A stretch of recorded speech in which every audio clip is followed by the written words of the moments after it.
All right, let's check and see if everyone is good to go. Are we live? All right.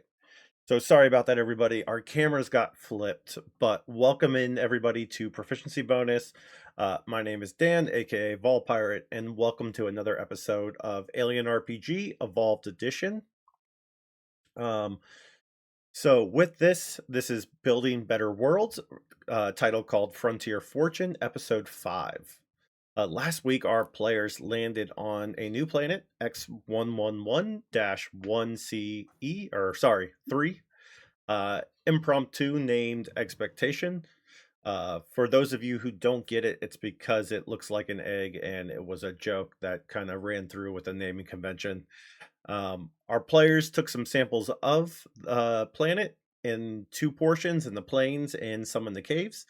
The planes got some normal readings of common solids, liquids, and gases, but also did get some trace samples of helium-3 and some argon, neon, krypton when they went inside the cave network. They received some additional news of potentially some life organisms, a potential source of helium-3, and a large vein of platinum. Some of the players were having some vision issues and decided to drive through a wall, which ended up working out well.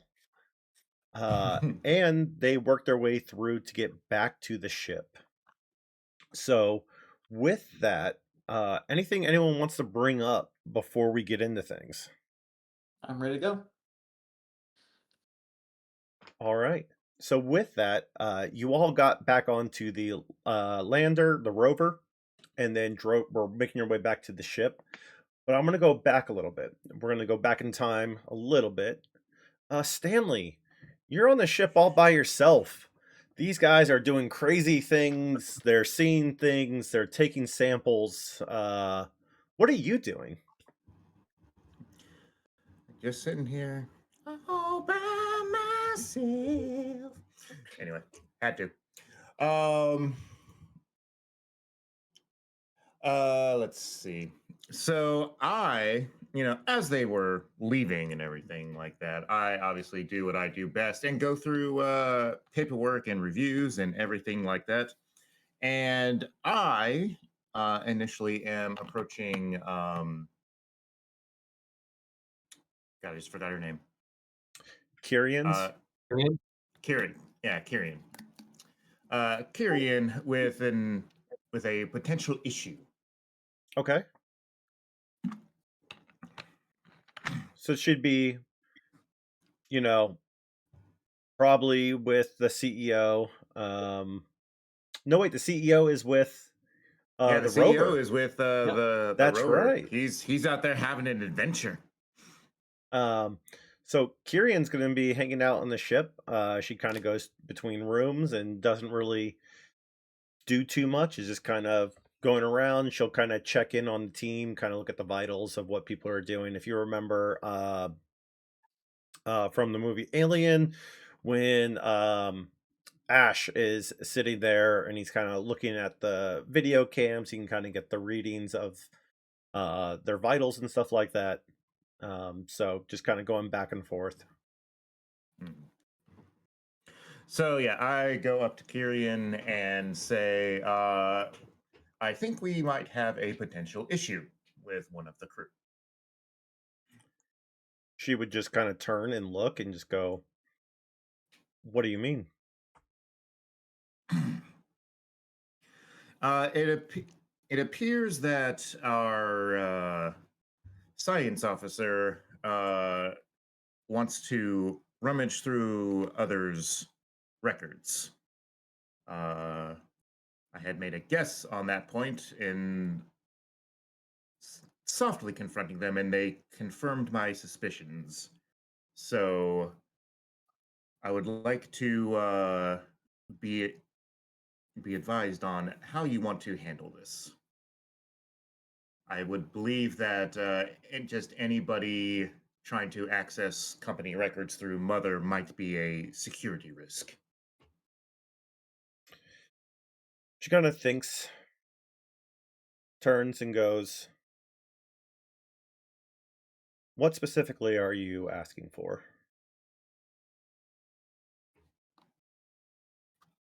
Well, considering that you are the uh, it seems second in the company, and the first isn't here. A decision of how to proceed with said individual would ultimately uh, fall on into your hands. Kind of turns and goes, "It'll be noted." And goes, kind of looks around and goes, "Keep me abreast if there's anything else or anything of note comes up that might be concerning. But for now, we stick with the plan. As long as he's on the ship, he's going to do whatever work he needs to. And if he puts himself in a position that says otherwise, well, we have means to deal with that. Anything else?" All right. That is all for now. How are they doing out there? Seems to be going well.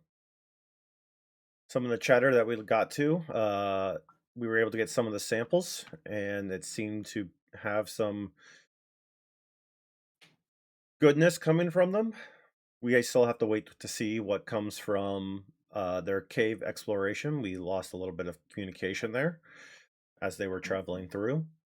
But once they come back into radio contact, we will see what they have, we'll process it, and then start to make an assessment. Hmm. Curious, how did you actually come into what's our CEO's name again? Ellis. Ellis. How did you come into Ellis's employ? And she just kind of looks at you, and her face just gets serious and just goes, "That is none of your business. Good day." And then just turns and goes back to doing whatever she was doing and kind of like walks away.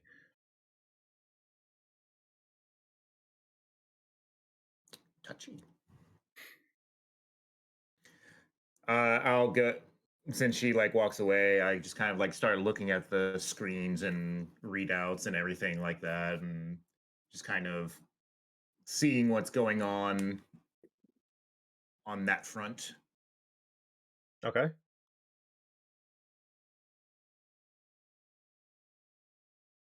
Yeah. I would not have thought she would have just like left her post at that question, but here we are. So I was like, okay, well, I guess I'll look at this stuff now.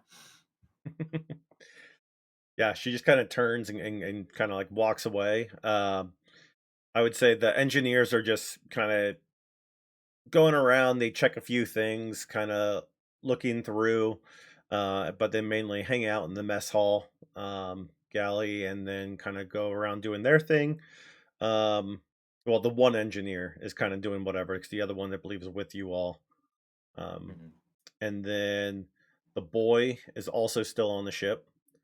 And Right. he's just kind of just going between his room, the galley, and then just kind of like sitting wherever, hanging out, just Mhm.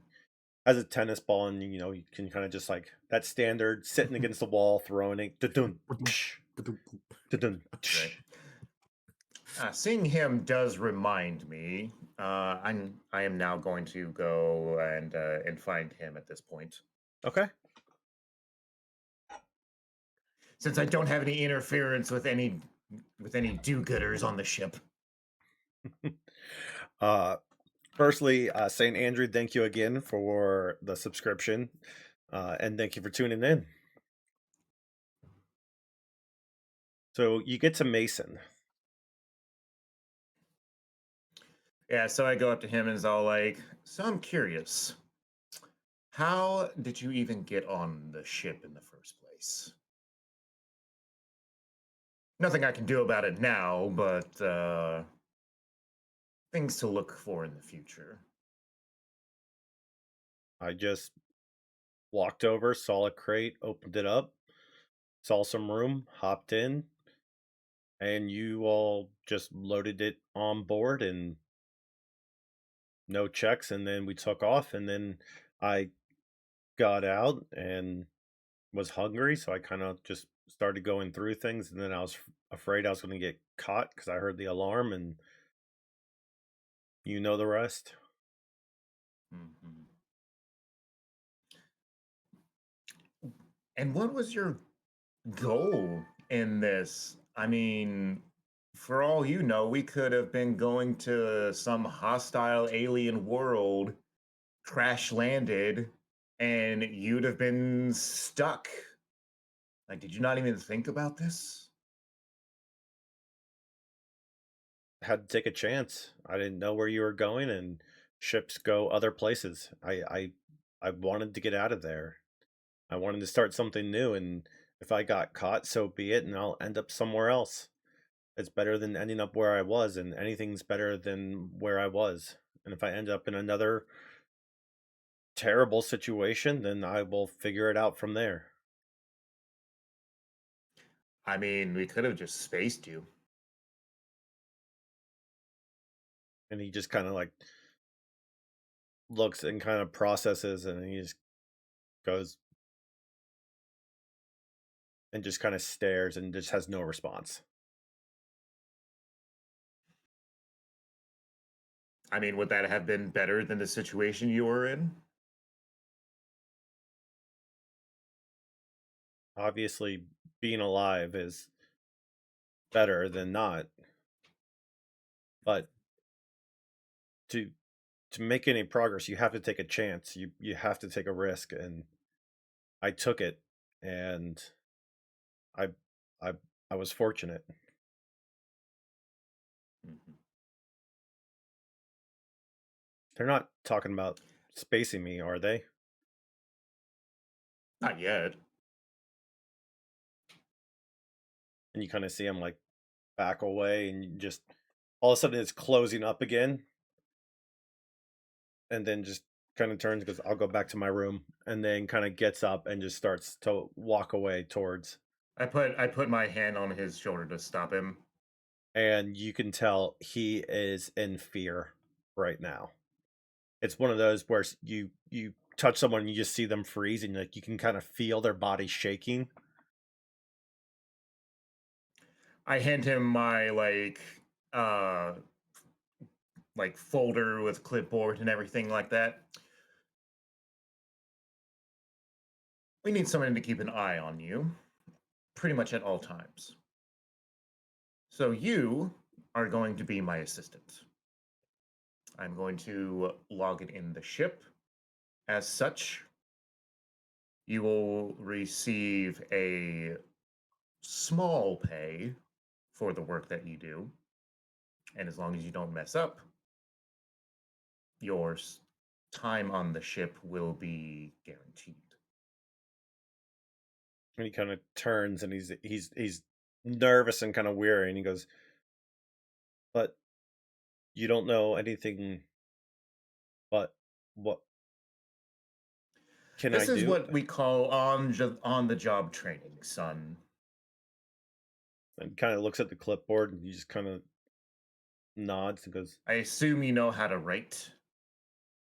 "Yes." Good. You will write down things that I require you to. You will listen. You will learn. As you say, "You will listen and you will learn," he starts to write down, "You will listen, you will learn." Again, you'll write down the things I tell you to.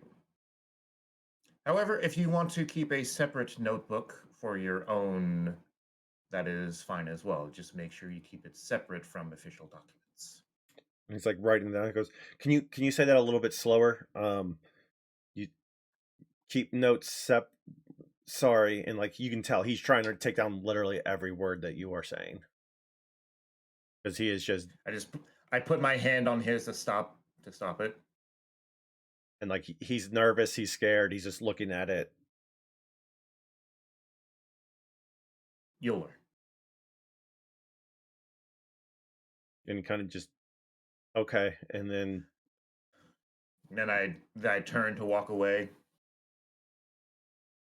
and he's just right behind you, following literally in your shadow every step. Like if you were to stop, he just bumps right into you. Like he's walking that close because he doesn't want to make a mistake.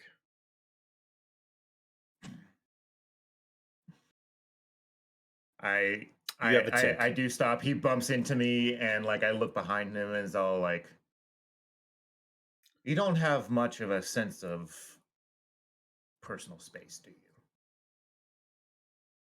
Well, you said to be your assistant, and I don't know what that means, and I don't want to mess up, and I want to make sure that I write down everything you tell me to, and I don't want to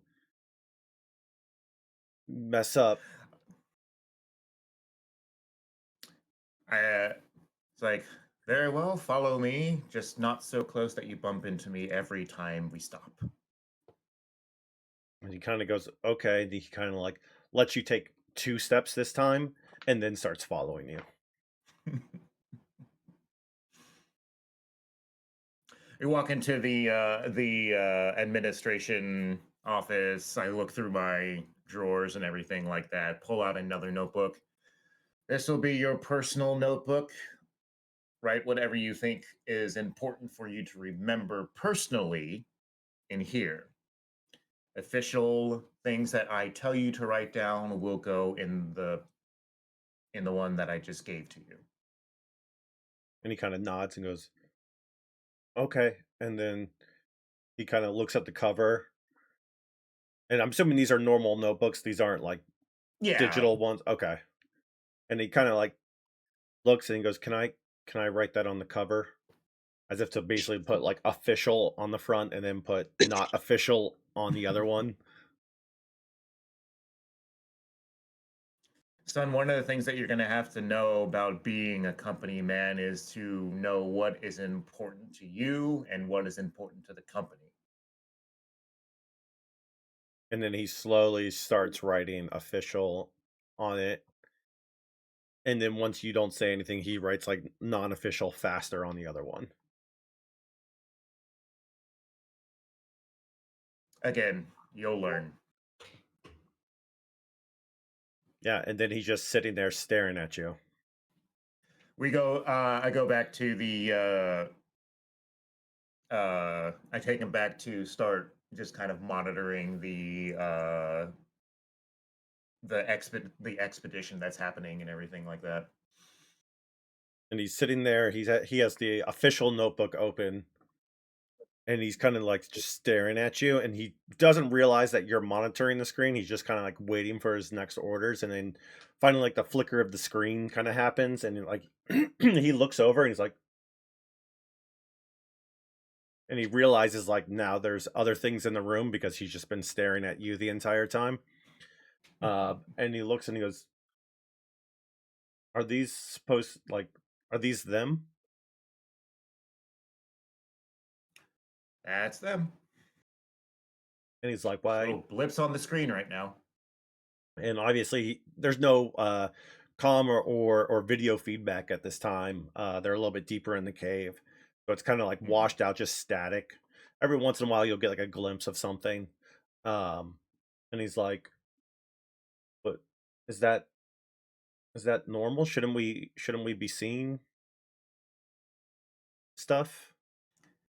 There are times, especially when we make planetfall, that the certain things in the atmosphere happen: heavy rains, diamond dust, just interference in general. They could. Pretty sure they went into a cave system recently, and we'll lose communication with them. Hopefully, nothing happens because our paycheck is also along for the ride in there right now. But I thought you were paying me. I am paying you. Our CEO, the very excitable man that you met earlier, is currently on the exposition, and he pays me. Shouldn't he be on the ship? Yes, yes, he should. But what somebody should do and what people actually do tend to differ, and I kind of give him a side eye at that comment. And then he kind of writes down, and he starts to write down. And he goes, "Oh," and he flips over to the unofficial book, and he kind of makes that note. You know, what people should do and what they actually do and all that stuff, and just kind of makes a note and then kind of goes back to the official book. And then Well, at least you're eager. yeah, so with that, he's just going to be a little tick on you that just is following around, and you'll have to tolerate it for as long as possible until you rip it off and then decide to put it back on whenever you want him around again. All right. Well, that's all I got right now for my solo shenanigans. All right. So with that, um, let's see. The rest of the crew was in the rover and they were driving their way back. So they essentially would have driven and then driven straight into the ship, I believe, was what the game plan was last stream, correct? Yep. All right, so you go and I believe you did a reverse pull in, right? Like you did it with style and like reversed it in. Was that correct, or was that the ATVs from the earthquake? Might have been the ATVs. I don't think we Okay. mentioned anything about reversing in, but that's what would be done so the samples can easily, get the quarantine more easily. All right.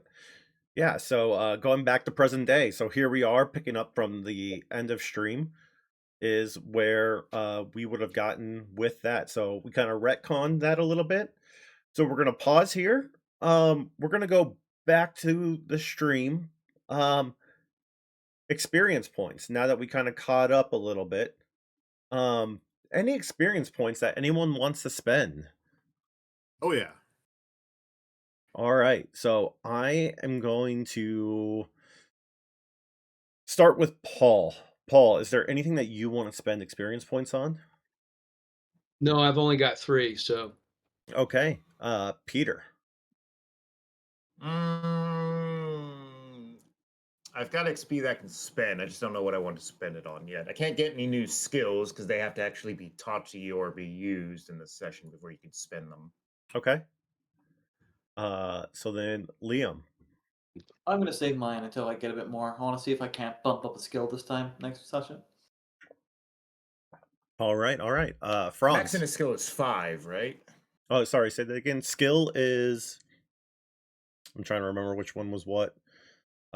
Skill 5. Talents Yeah, I was cost gonna say- 5. Skills are the amount you want to go up to times 3, if Yes. I'm not mistaken.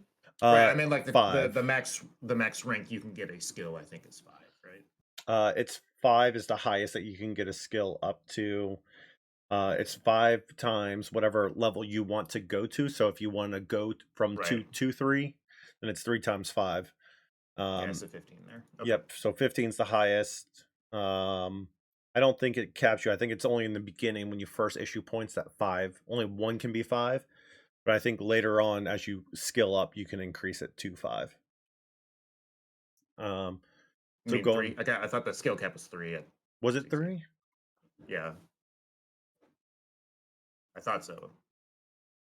Oh, the skills listed by your career can have a starting level of up to 3. Yeah. And then they be increased after that. Yeah. Yeah. Other Okay, yeah. skills. So up to 5. Got it. Yeah. Other skills can start no higher than 1, but you can increase them. So yeah, you can keep increasing them all up to 5. Yep. Yeah. All right. Okay. I'm probably gonna save my XP to bring a 2 to 3 here. So Awesome. gotta save up a little bit. Well, you're getting 1 point by being here. Yay! John. I'm going to buy my 3rd and final rank in Seen It All. Okay. So let me. Did I make 3 of those already? I believe you did. But they're as equipment. Oh, that's right. To... Yep. So I made 3 of them.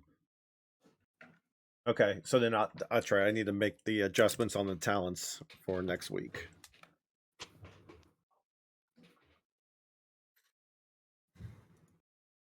All right. I'm writing that on my paper character sheet that's here in front of me. Awesome. Anything else, or are you good to go? That's it for me. Okay. And then Austin. I was gonna save. Yeah, I'll save my points.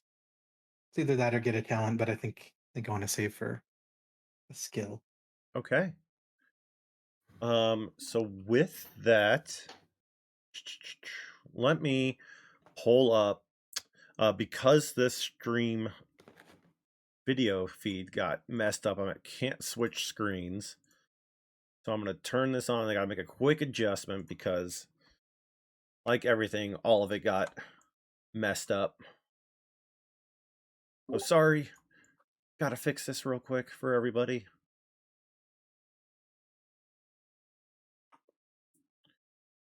All right. So we have the screen set up. And let's see. I think we're good because basically you guys are all gonna pull up in the ship. You get to the ship, you pull up. What do you all want to do on the ship?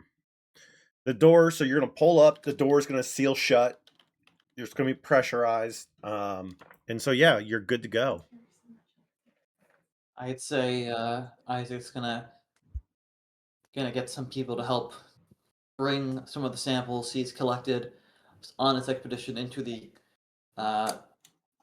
through the quarantine section into the science labs. Not before the suits are decontaminated to remove any traces of anything that might have caught on them, especially some of those the suits of Kane and Isaac when we were near those events originally.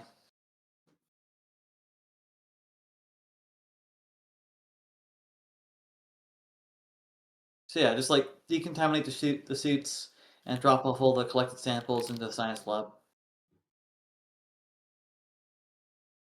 Can't hear you. Hello? Oh, there we go. Sorry. There we go. I clicked mute but one too many times.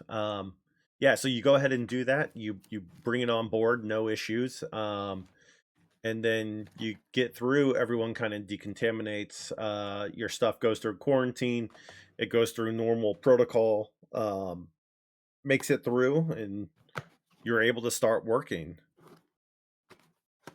Yeah, before I start working, I want to sort of make a meeting Okay. with just the CEO and I guess Kiara, since they're always a 2-item thing. Okay, so Essentially, yeah. yeah, so before that meeting, with everyone getting off, anything else anyone else wants to do? Yes. All right. I want to make sure everyone who experienced these hallucinations goes to the med bay and has a brain scan. Absolutely. So You've that all was got worms. Franz will be in charge of brain scanning. You've got the ability, right, Franz? I mean, yeah, I mean, as long Or as I should we don't have Isaac hallucinate. do that? yeah, that's more of a science job with observation. Medical role is basically still like patching people up. It's not like using science equipment and stuff.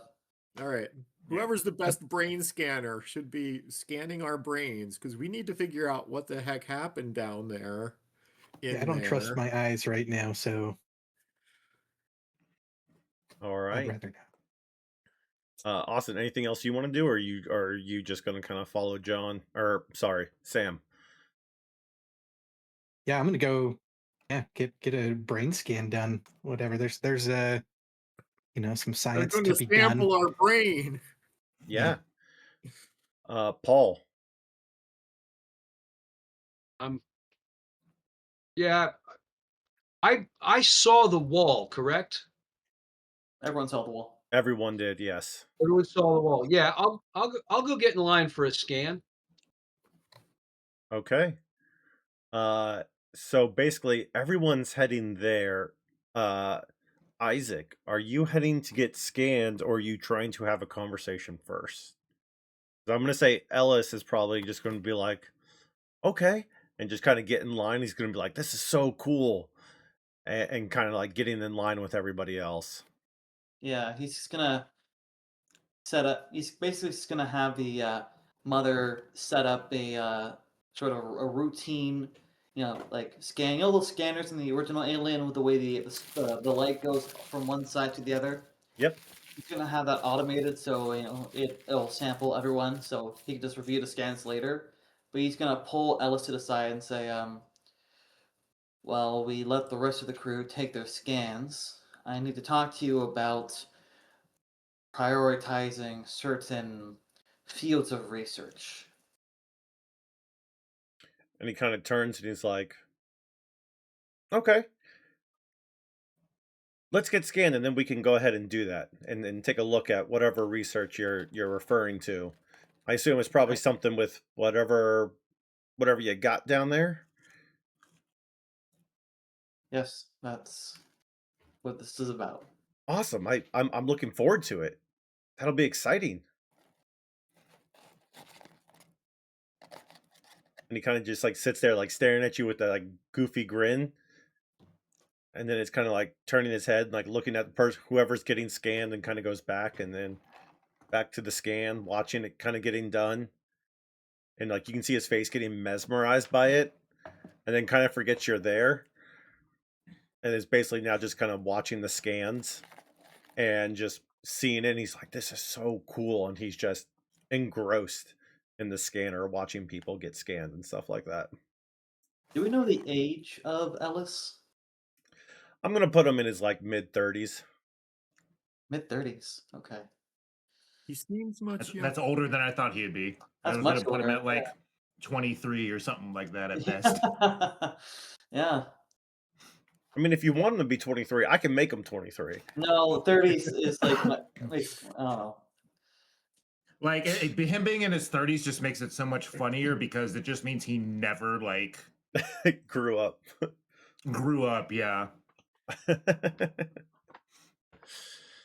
Yeah, so I would say the scanners are happening. Everyone's going through one by one. The scans are being done. Do you want to go through the results now? Or what's the game plan? I like to roll yeah. I like to go through the scans and see if I can't Sure see a thing. pattern or just make sure there's nothing that needs to be attended to before I just look into it. Yeah. Congratulations, sir. You're pregnant. Let me pull up the skills for the roll. I imagine that's observation, eh? Yeah, I was gonna look.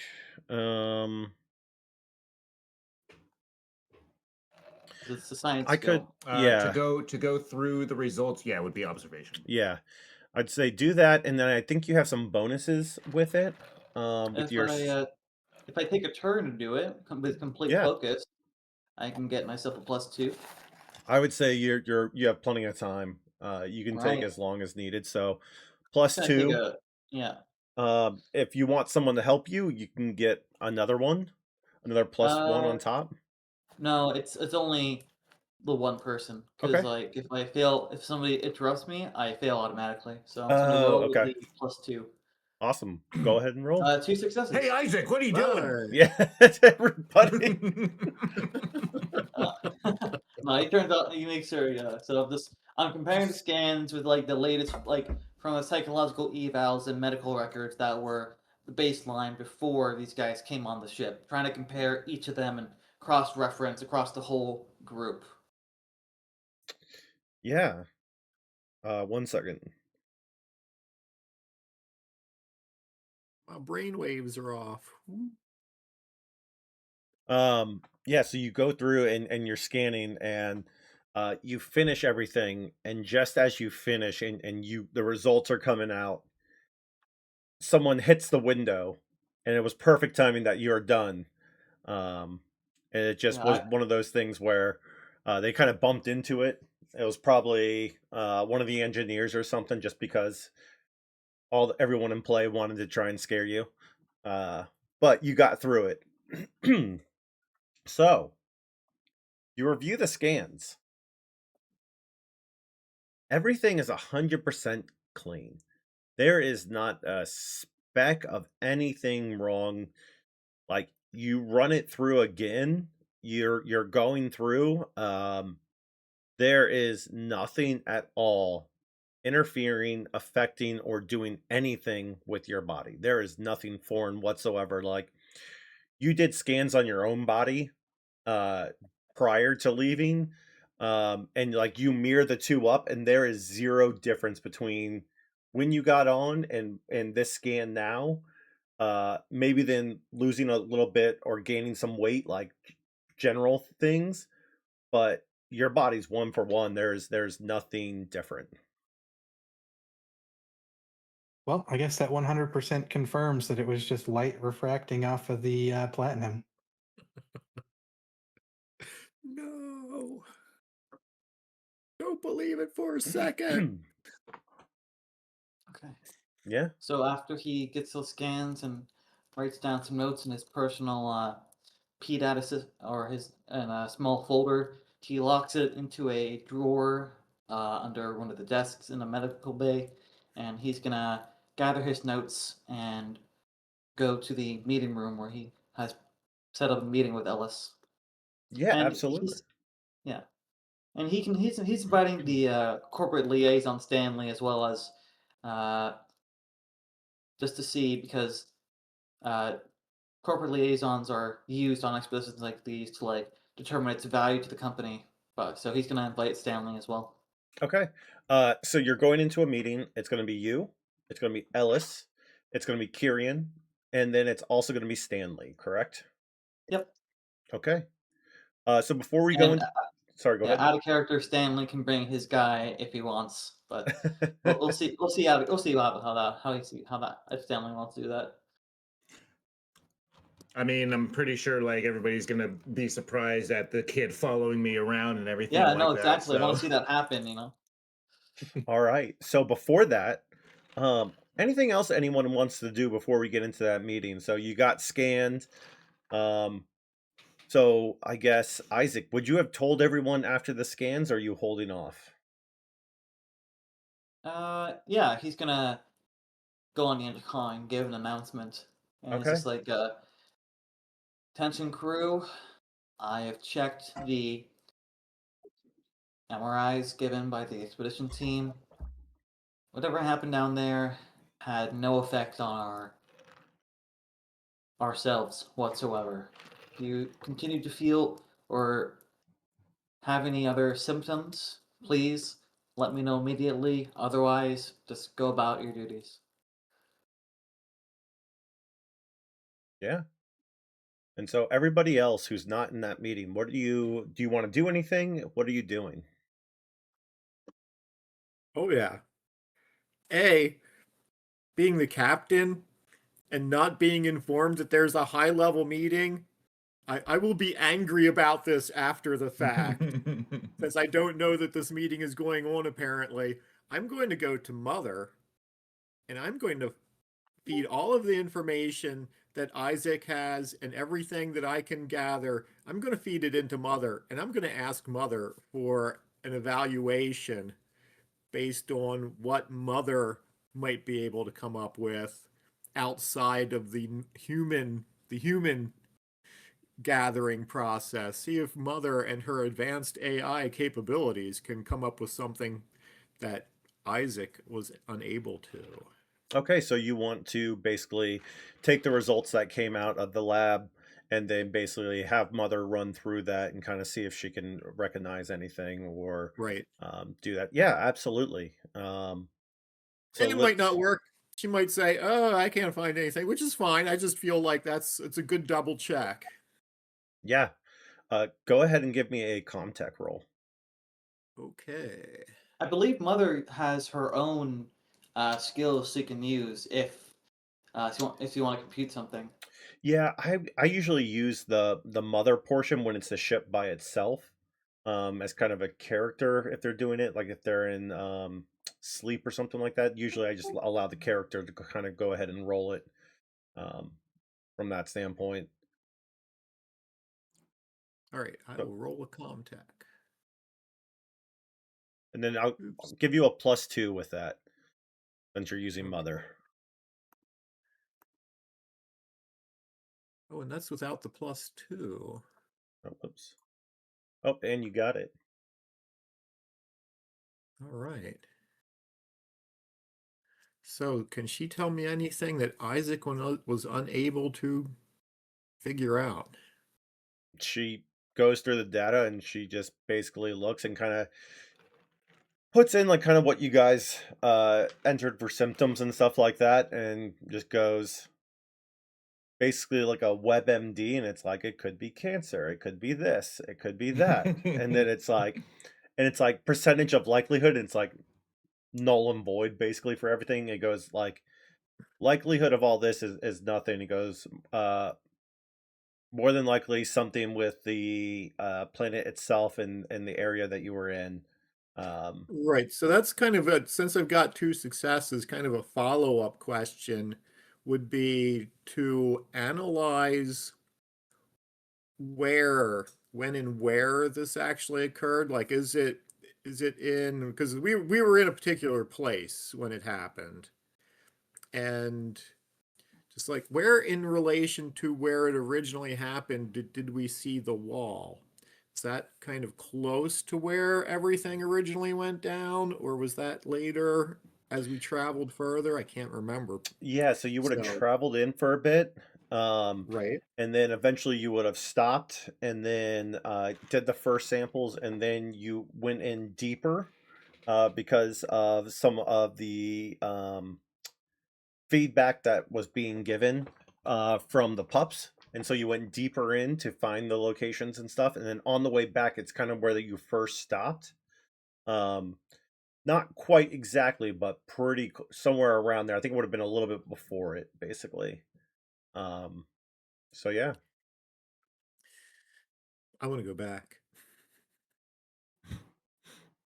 We've got to figure this out.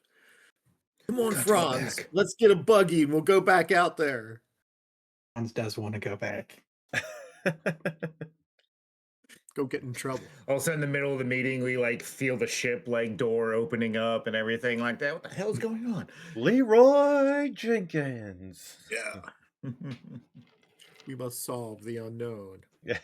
All right, so that's Captain's done. Okay.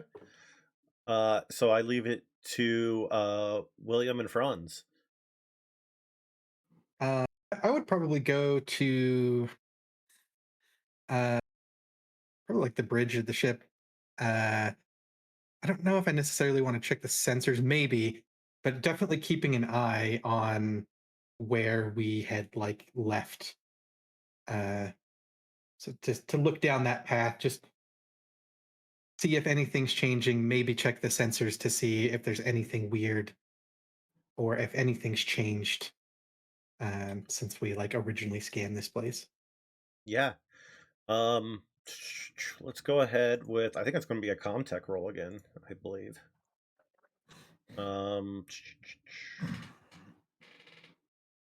Yeah, I'm gonna go with the Comtech roll on that one, and I'm gonna give you +1 on it because you take your time, kind of go through it. You know what it looks like, you know what's standard. Right.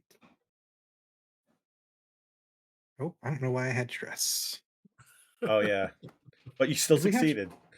Oh no, did we still have stress? Maybe we did. No. So I it's know. yeah, stress is going to be gone by the time Okay. you get back on the ship. All right, we'll clear that out. I think it's because I wasn't using the sheet last time. All right, I'm gonna make a slight change. One success. I got to change my audio output here. Hopefully, that doesn't change anything. Doesn't break anything. Everyone hold on. Oh God! All right, we're still good. I can still hear everybody. I was worried. Everybody's Everybody do the old Star Trek, like yeah. ah. Yeah, so basically you scan the system and everything's coming back clean, nothing's wrong. Like the scans are pretty much identical within, plus or minus, what is it? We'll say like 1% as an acceptable, rate. Nothing's outstanding, nothing's out of the ordinary. All right. I think I'll just continue to keep an eye on it until I hear otherwise. But in the back of my mind, I'm thinking this didn't feel natural to me. Uh, that combined with just the weirdness of this planet, uh, Franz has questions and is thinking he wants to go back out there. All right. Ooh, And I then like William, the way that anything? sounds. Let's say anything you want to do, William. Well, we were out there for a good few hours, I would assume, right? Yes. Okay. Then I'm going to head for the galley and see if Peter left any good food or if he finished it all off. And I'll just, you know, grab some basic grub and take a couple of trays up to Austin and John as well, just so we can all get some nutrition in us. But I got nothing that requires any actual GM action. Okay. Yeah, you go and you find that really good pasta from Alien when he comes out of the face hugger, and at that good pasta meal that he had, that you have that same stuff there just waiting for you. Exciting stuff to be. Food ain't that bad, man. Yeah. All right. So with that, we are going to pivot back to our little secret meeting. So in the room is going to be Ellis, Kyrian, Isaac's going to be there, and Stanley's going to walk in, and behind him is going to be Mason. Isaac sort of looks at Mason, does the double take, and he sort of then looks towards Stanley. Why is Mason here? I did not ask for him to be here. And Kyrian just kind of like looks at Isaac and then kind of like nods and then kind of looks straight at Stanley. I have hired an assistant. You can't just hire an assistant. And Ellis jumps in. That's awesome. Congratulations on is this your first job? And Mason just kind of looks there and he's like, I mean, I have worked before. And he goes, well, this is awesome. We were worried, but now you're part of the crew, part of the ship, Ellis, part of the crew. Ellis, Mason has not signed any contracts, corporate or otherwise, and that's I've already taken care of it. See, he already took care of it. This is great. Without your approval, without any board or CEO approval, you can just do that. Remember, it act like I'm not here, right? Like I wouldn't have known otherwise. And this works out great. Ellis, does anyone outside of the ship know that you've joined this expedition? I mean, I'm pretty sure everyone. I mean, there's only. Yeah, they should know. And he kind of turns to Kyrian. He's like, "You told them, right?" And then she Is gives the him entire the company on the ship? No, I'm not there. Sorry. And she just kind of gives a nice little nod, curt nod. And he goes, "Yeah, they're aware." Well, regardless, Stanley, this meeting is not starting unless we have Mason leave this room. And Ellis just turns. Mason is going to keep the minutes. Perfect. You can keep the minutes. He's like, Fine. I guess we have nothing better to do. But what's this? Enough with all the administrative things. Well, Isaac. This meeting is administrative. All right. During our initial expedition of X111-11C3, we came across numerous, I'd say, avenues of further research or applications. The first one is theological in nature, that being the discovery of the large vein of platinum, amongst some other trace minerals and other gases. One avenue is I conduct further drill core samples or expeditions further in the tunnels and see if we can't map out this vein or others. The second, more interesting avenue we can pursue is the research and investigations of organic particles retrieved in the vents located within said tunnels.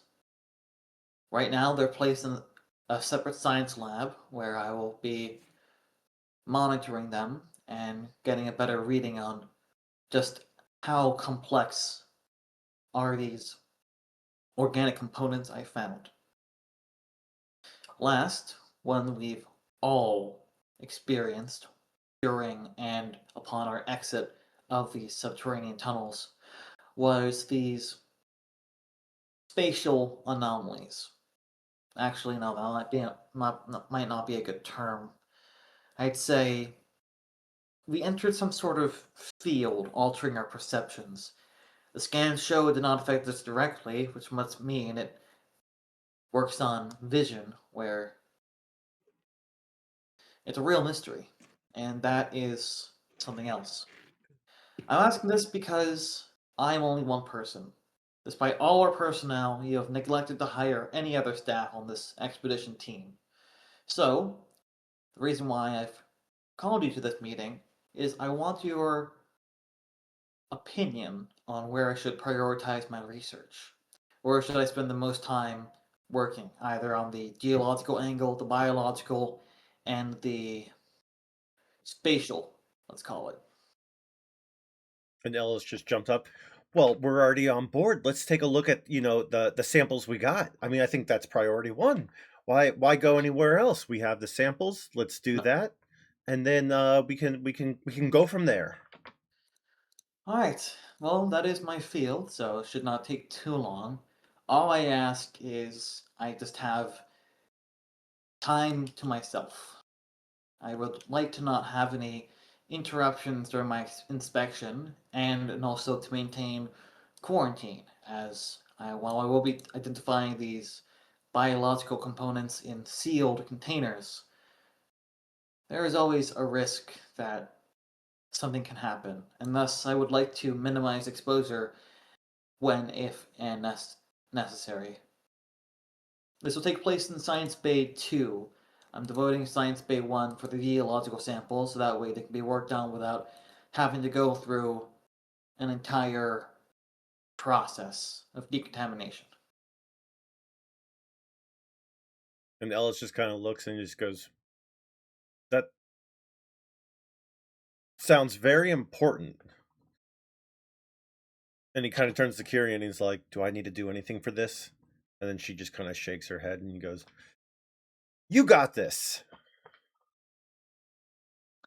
Grayson raises an eyebrow and then nods. He gathers his reports, and he looks at Mason and he says, like, you're done with the minutes. This meeting is over. And he's going to make his way to the science lab. And then Ellis just goes, is that it? That's it. Oh.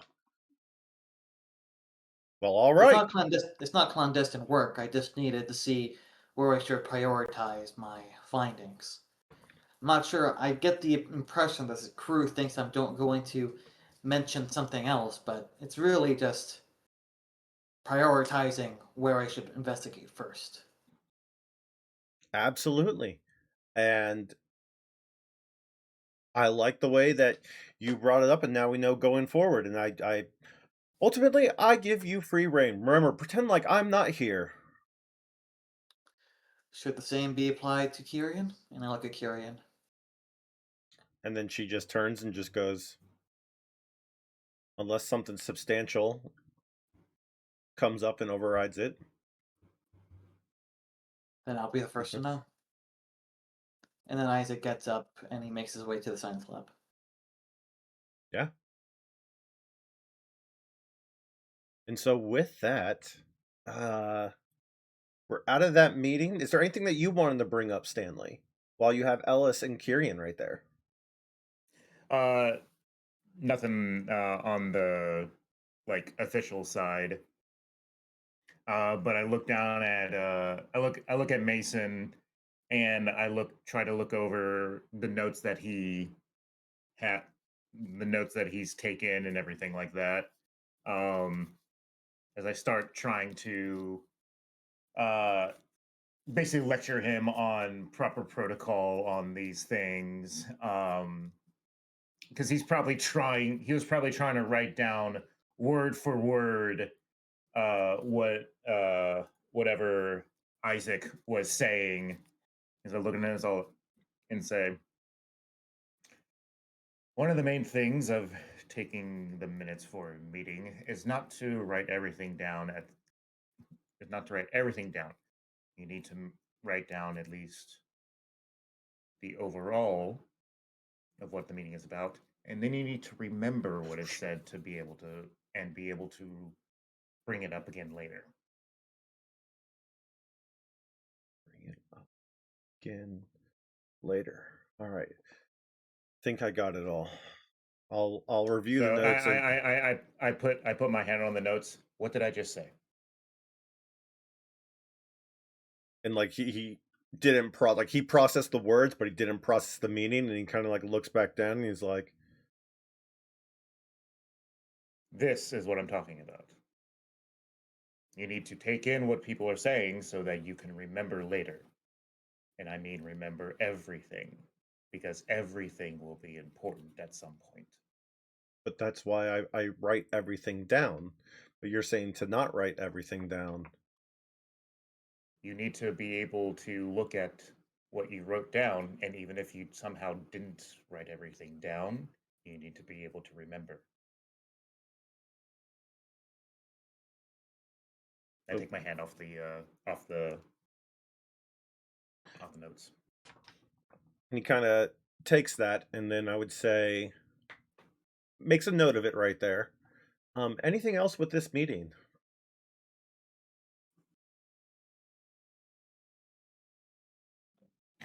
All right. So with that, I would say Mason goes to William and goes up to him and like is nervous and kind of like looking down, and he goes, excuse me? Could you help me?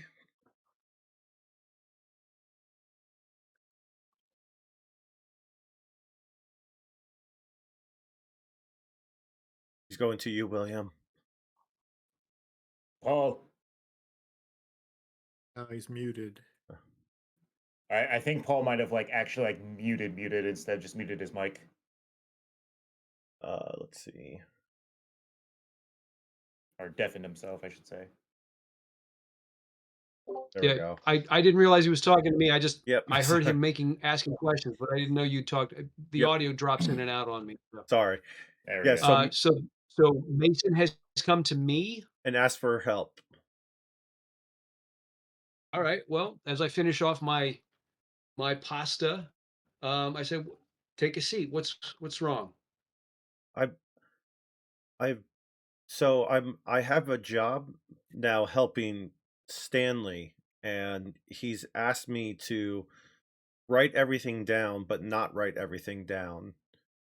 I don't know what that means. Can you help me Okay. with? What that would mean to me is write down enough that you can look at your notes, and that'll help you remember what you didn't write down. Notes. Do you think, and he kind of goes back You and don't have forth with to. you? You don't have to transcribe every single word. This isn't a courtroom, but just write what the basics are. You know what each the general idea of what people are saying, and so that you can then look at your notes later and say, oh yeah, this topic was covered and this was what was decided or what was discussed. And he's sitting there and he's writing down every word on this one, and he's like, he stops and he goes, do you think we could practice in your spare time doing this? Sure. I've got spare time. And then he kind of gets it happy. He goes, thank you. Well, when you're not actually shadowing your new mentor and you want to do a little practice, look for me. And as long as I don't really have an official job on this ship, so I should be able to help you out. And he kind of goes like, "I appreciate it," and you can kind of see him like gripping the sides of the notebook, and it's kind of like almost has a smile on his face, and then kind of backs And I'm gonna out, say, and I'm just gonna give you one. I'm gonna give you one concrete example. Let me have your notebook. and he like takes the official one and he puts it over here, and he gives you like That's the fine. Give me the non-official personal one. one. I'll take the personal one and his writing implement, whatever it is, and I'll just write down Beck with Marshall Kane agreed to assist me with transcription and note taking. See, that's all you need to know because it tells you the basics and you can remember the details later. And kind of like looks through it and he goes,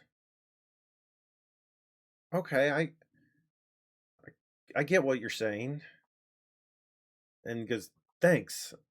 And then he kind of like, he goes, I have to go, but I'll be back when I have time." And All then right. he would just You turn can and then find me. There's not a lot of places to hide on this ship, even though you know a few. awesome. So yeah, he would run back and go find Stanley as fast as possible, trying not to be late. Yep. So yeah, anything that anyone else wants to do on the ship? Isaac would like to try and investigate the organic samples collected on the expedition. Yeah, absolutely. Yeah, I mean, basically, he's gonna take the samples, try and see if he can't like put them through a microscope, or just get a sort of, you know, just get a better look at these things. Maybe run them through a spectrograph and get some bit more details on what they're made up of and how complex these things are. Yep. Sorry, one second. I just realized I forgot to take a note about something, so I'm trying to figure out what that note is to give you that answer. um,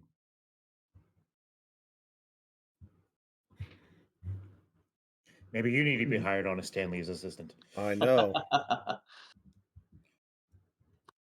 Okay. All right. So go ahead and do. So you're going to be taking your time, I imagine, kind of going through and studying these. I would say in the interim, while he's doing that, does anyone else want to do anything? So, for example, I know some people were talking about running off the ship and going exploring, um, going on an adventure. So, is everyone going to stay put, or is the party going to split again? Well, Sam's going to go find Kieran and Alice, and he's going to tell them about the whole situation. Well, actually, Ellis was there, so he knows about it. But I'm not sure that he would bother telling her. I want her to know what happened from my perspective. The whole there was some sort of illusionary kind of wall, and this whole situation where I thought I saw a chunk of platinum, and I went to pick it up, and I almost fell in a crevasse. So I let her know that there's something. Sure, there's a great deal of platinum down there, but there's something that may be a hindrance to any prospecting expeditions that go into that cave system. And she looks at you intently and kind of like tilts her head and goes, "It's definitely something we'll have to look into for sure." And like Ellis is right there and he's like, "It was so cool. The wall was there and we drove right through it and it wasn't there. It was so surreal." And then she just kind of nods and just kind of make notes of it and then goes, "Anything else?" No, that's it. Though Franz and I had discussed very briefly the possibility of going back out and trying to gather some information just about this phenomenon. Can we figure out what happened, where it happened? Can we do some on-site scans of our brains to see if we can figure out what might have happened there? observing the humans in the situation as it's happening. And she looks at you and goes, "You can have Flash and Riley if you would like to take them out to go look into this." All right.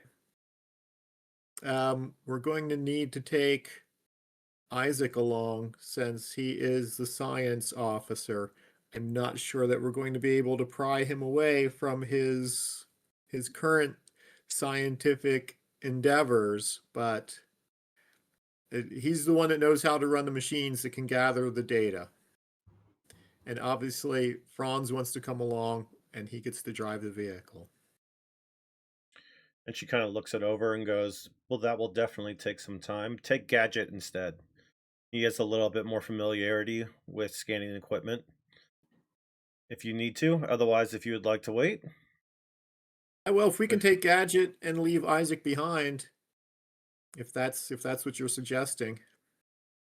By all means. All right. I will get a hold of the personnel and I will let them know that we're going to mount another expedition. And I'm going to go over the intercom system and I'm going to inform everyone on the ship. This is the captain speaking.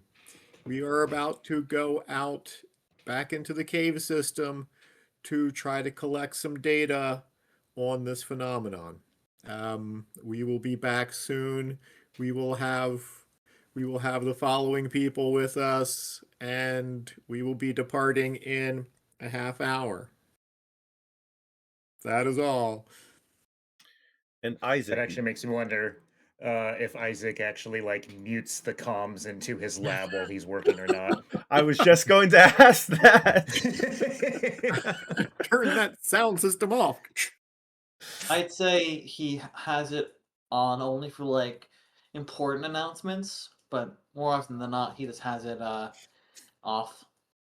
So I would say on an intercom ship wide, would that be deemed important on your end? Yeah, I'd say Okay. so. Then you definitely would have heard this while you're in the middle of the lab.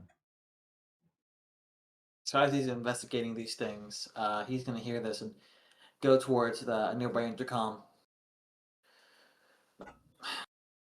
Captain, are you going by yourself with Flash on this expedition?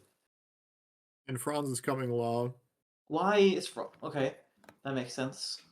What doesn't make sense is, what are you planning on doing? How are you meant to be collecting any data? What are you even going to be looking for? Flash, I thought it was Gadget that was going. They switched them to Gadget, and then Riley's also going as well. Oh, okay. We're just Alright. trying to see if there's anything that we can glean using some sensors that maybe we didn't have with us at the time. We're going to take whatever the best stuff is that we can take with us. Just So take a we're not- magnetometer. That'll measure the field. It's my primary theory as to what's causing these distortions. More importantly, get some rope. I want you guys make sure you don't fall into a crevasse that's miles deep. Otherwise, just keep us updated and give us an ETA when you'll be back. That way we can check to make sure you guys are still alive. We don't hear from you in a while. Will do. Wish us luck. Hopefully everything will go okay, and hopefully we'll get some answers. Right. So we've got Riley and Gadget.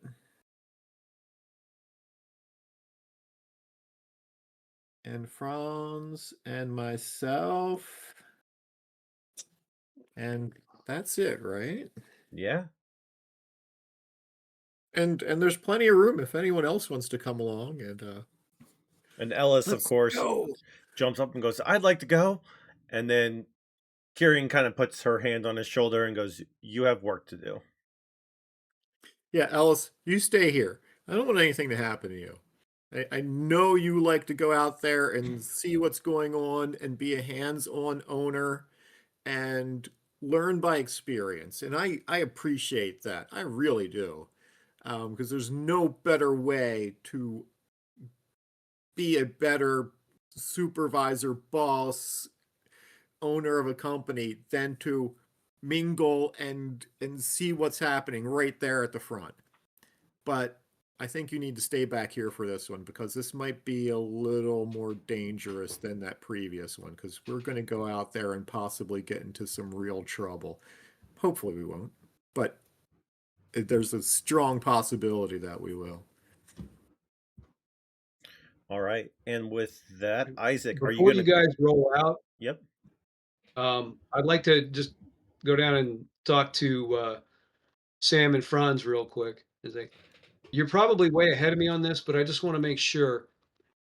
Go back to where we were before. Not only because if we need to come look for you, we'll know exactly where to go, but also Isaac recorded using the all the various equipment the exact route. You know where. Remember, we all saw a wall, but he said no. The computer says it's not there. Use that same map. That'll again, if there's any trouble, we know exactly where to go. Right. And good luck. All right. Yeah. That's our plan. We're going to go back to exactly where all of this happened and see if it happens again. And if it does happen again, maybe we can capture some data that we didn't even think about capturing at the time because we're so busy looking at all that yummy platinum. Yeah. Isaac, are you going to come out of your science experiment, or are you going to stay in there?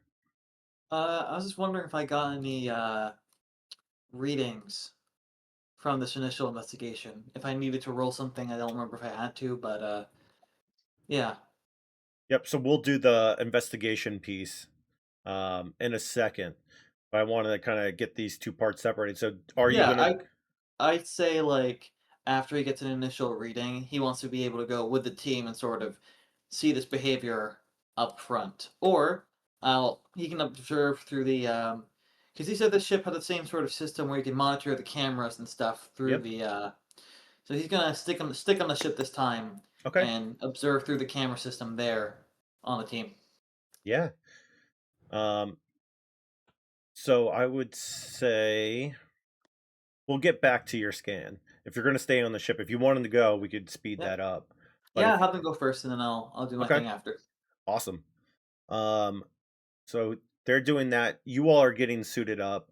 Riley and Gadget are kind of like working together and they're going through the equipment and you can kind of tell they're very familiar with this equipment and she's just like, okay, we're going to take this, this is going to be hooked up to this is going to give us this reading. And you can tell these two like know their stuff and they're just kind of going through the equipment of what they need. They're bringing out a lot more than you guys originally had. It seems like it's like Okay. some more intensive type stuff. Like stuff like in the bins that you didn't even realize were on the ship. Like you all are aware. It's one of those things where you're on a ship, you forget what's on the ship. And so like they pull out some of this more advanced equipment and things of that nature. And they load up, suit up, and And the roll of heavy duty aluminum foils that I can wrap around my head, right? yeah, absolutely. This will protect me. And then Flash kind of like goes up to Gadget and they kind of look at him and he's like, hits him in the chest and is just like, weird shit out there. Keep an eye out. And then I would say, who's the other one? Morgan and Riley. Morgan goes out there to Riley and kind of puts his arms on both of her shoulders and looks at her and is like, you got this. And they kind of like whisper a couple things and then they kind of separate and he kind of goes back to doing what he's doing. So yeah, everything's loaded up, ready to go. People are suited up. All right, Franz, you've got the directions. Yep, To let's be ready I to guess depart. head out to the same place. All right. I will pull us out. So yeah, you all start driving. You make your way down. Platform opens up. You drive out. Platform seals behind you. You start driving. You kind of hit that shadow of the overhang, um, and then you're starting to go again. Heck, it might even be nighttime anyway here, just given how long you guys have been out there. Because I think we said like 40 hours. 40 Yeah, hours something like was that. the number I remember, yeah. So Mhm. I'd probably say we're probably at the nighttime point now. Um, but inside the cave, I mean, it's already dark. Um, but at the same time, because the way you're traveling, some of the cave holes do have sunlight that kind of bounce through every once in a while. It's nothing strong. But every once in a while you do get that light as you are going through, but you still have to rely on your floodlights and everything else as you're going through the tunnels. So yeah, you are driving up and you get to your original spot that you were last time.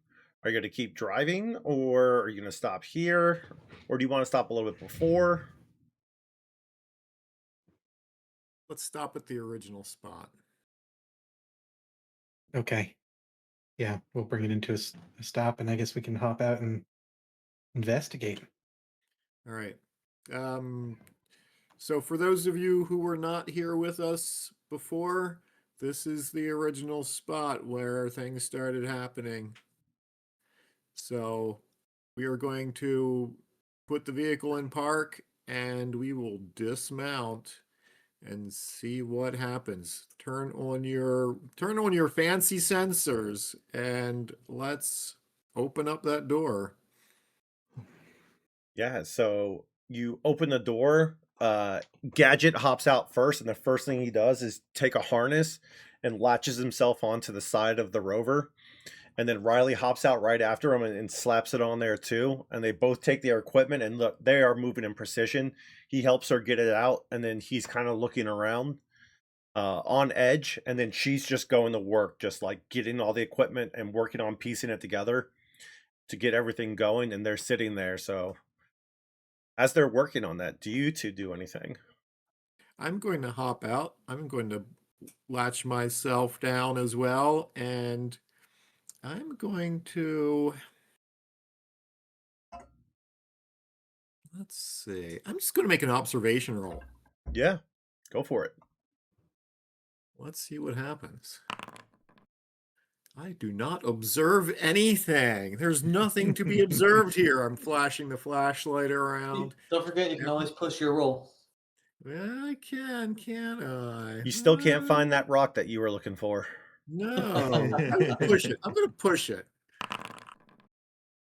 Oh, Oh, no. yes. Nope. Okay. So for this, if you remember, it's going to be what was it? It is a stress check, so it is stress D6 plus stress minus resolve. Minus my resolve, which is 7. So I think you're So going to be good, but how do I do the Yeah. just roll a d6 thing? Slash roll 1d6. Yeah.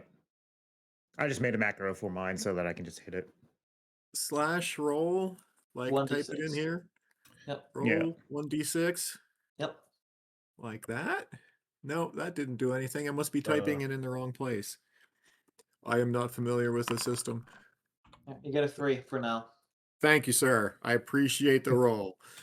all right. So All right, so 3. 3 minus 7. 4. So I think I'm You're, safe. you're good. So you rolled. You freak out a little bit just from like not finding that rock. But yeah, you don't pick up on anything, and then just for your reference, where you rolled, where the result is, Peter went ahead and showed you if you just remove the quotes, so slash roll space d6, that'll help Okay. you roll for the future. All right, thank you. Yep. Yeah. And like I said, you can also create a macro for it so you don't have to constantly type it in. Gotcha. Right, what about you, Franz? Are you staying in the vehicle? I'm not staying in the vehicle. I'm gonna stand just outside of the door, and I'm gonna have just a flashlight up, Okay. just keeping an eye out while everybody's working. Clipped on or not? No, not clipped Okay. on. Smart. Nothing bad ever happens because of that. I want to be able to get back to the driver's seat as quickly as possible. Ooh. Well, see, it's a double-edged sword, right? It's like he's clipped on, so he's like, yes, I'm safe. But then the rover like falls into a pit somehow and drags everybody else who's clipped onto it. On the flip side, he doesn't clip on, then he falls into a hole himself. All right. So with that, they get the There is no machine winning. up and running, and it's starting to, make some noise. It's doing some scans, so infrared's going out, and it's doing all these different checks. And then Riley takes two of the pups, and then she kind of gets them up, and she kind of sets it to a small perimeter around us. And they're set to just continually monitor, going around, seeing what they can find, staying close by. So it's a very concerted, small but heavy presence. So like normally, if you do a scan, it's going to be large and wide, and you're trying to figure out, all the caverns and everything else. But because of this is going to be a very tight knit scan. So it's going to be very heavy, scanning in the same area, trying to see if you can pick anything up as it's going through. With that, she is going to, you know, look at the soil, like get a few samples, get some more samples and stuff like that, put it in there. She knows that you guys got some, but just going through the standard checks, throwing things in there because you can never have too many samples. Um, and yeah, that's where things are really gonna kind of pause there, and we're gonna go back over to Isaac. So Isaac, you're going through your scan right now. Go ahead and do Observation? Yeah, let's do an observation, and you are going to take your time with this one. Yep, I'm going to do a full shift. Yep. So go ahead and do that. Two Yeah. successes. So I right want to see if now, I can't. I want to see if I can't get more. I'm going to push. okay, There we go. 4. So that's Okay. 6 total. Oh yeah, 6 total. That's right. Wow. Yeah. So this is for the organisms, correct? Yep. Okay. Yeah, absolutely. Phenomenal roll.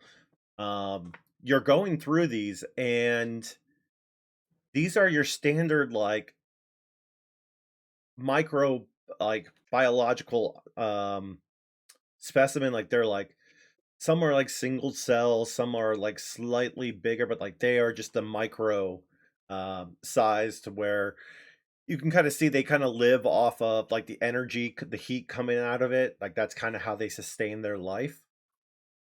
Um, and so you're kind of going through it. Is there anything else that you want to know from these before? So I found out that. So do they feed off the heat? Do they feed off like? Do they? What do they convert for their energy? Do they convert the? I believe it was hydrogen. That was one of the main ones. Do It's they?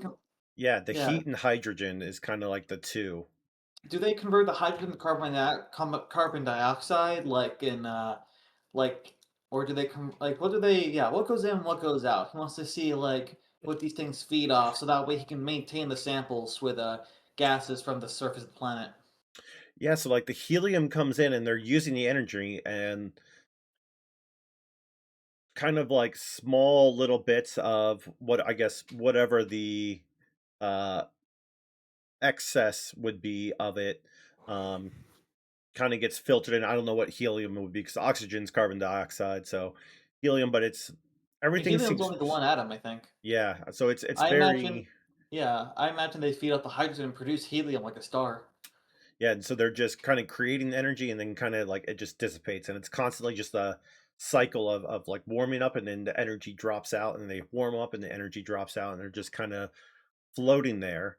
I would say you as you're going through these, you realize there's something unique in one of it, and it's called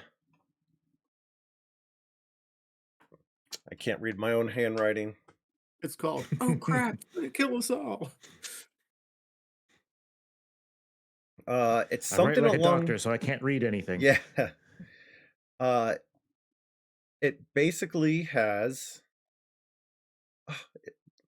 It changed. Where was it? Dang it. This is why I type all my Basically, notes, because I don't trust my own handwriting. I know. My handwriting is dog water. It's Scribble, basically nanocrystal type thing. So basically, it's a reflective light source, and so basically, it's similar to like a chameleon, where it gives off these little bits where like light kind of shines out from the energy it's getting. Light kind of shoots out a little bit, and then it dissipates. And then in the energy, it gets it again, and a little light kind of gives off. Like you can kind of see this like slight light, slight reflection, and then it kind of dissipates. He's going to look at his whiteboard, and there's a bunch of different theories. And there's one theory that's circled, biological, and one theory that's like magnetic. And he's gonna cross out magnetic, do another circle over biological, and then he's going to head down towards the communications bay and see if he can't get into contact with the crew. Okay, so you're gonna try and reach out to the rover team. Yep. Okay. Yeah, I would say in the first iteration, where you guys all first stopped, you're still in comms wavelength right there. If you go further down, that's where you guys kind of lost contact. So I would say you would have that contact as well.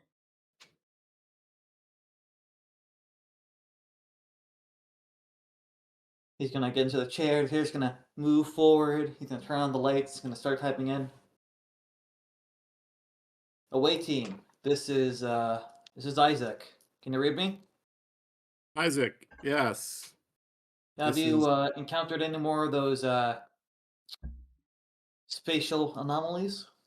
No, we have not. We've got the equipment set up.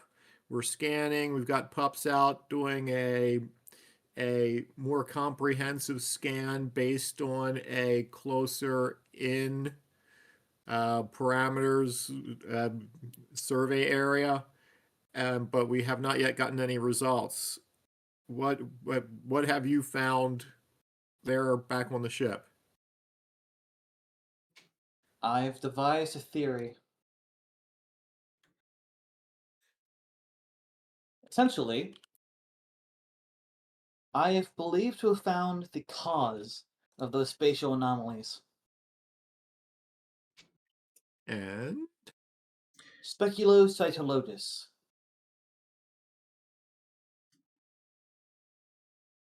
I would say at this time, Kyrian has quietly been sitting behind you, listening to everything that you're saying as you're reading in the comms.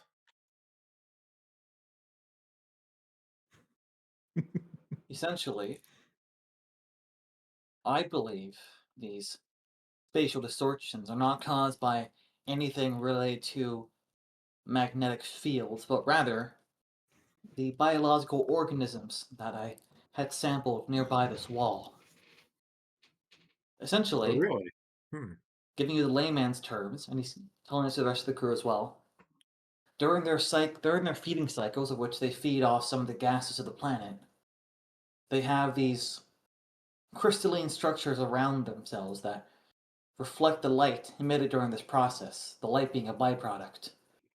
I imagine that these sort of spatial anomalies are created by these clouds of these microorganisms. During these cycles of feeding, they change the light around them and thus create these sort of mirages, hallucinations. The wall, do you remember how the wall sort of moved or reacted when we went through it? Right. There was no wall, but my theory is it was a large cloud of speculocytologus. I'm going to do more samples, more theories, but please keep in mind, if you encounter more of these spatial anomalies, keep track of the level, the ppm, the level particulate of these microorganisms. If we can denote concentrations of them, then maybe we can figure out exactly how often or how large these hallucinations are, and that's why the computer did not track them. It's not scanning for microorganisms, it's mapping the layout itself. If you feel lost, stick to the computer, but my go-to is confirm my theory and gather samples. That's all I can say right now. Sounds like a good plan. And then Stay safe Sam out thinks there. to himself, this would make a really devastating, just random drop it in a place kind of weapon. Like it's going to affect everyone. So if you really wanted to mess up with a population, friend or foe, I mean, you could just like, Uh, yeah, I think we Isaac better is not let also. anybody get a hold of this and weaponize it. I'd say we don't know its effects on human biology, but these do have applications as a weapon. Imagine you put these things in a gas grenade and you let it go off. It creates sort of disorients any enemy combatants in an area. And of course, if this is in an oxygen environment, these organisms would starve, meaning that there's no effect on the local ecology. So long as this ecology does not have a large amount of helium and or hydrogen that they can feed off and spread. So long as you are careful where you might use these. Alright. Just be careful out there, Captain. You might not know Okay. what you might just be careful. There might be something deeper in that might feed on these things. This may not be a random byproduct, rather an evolutionary advantage. I'd be very careful if I were you. That makes me worried.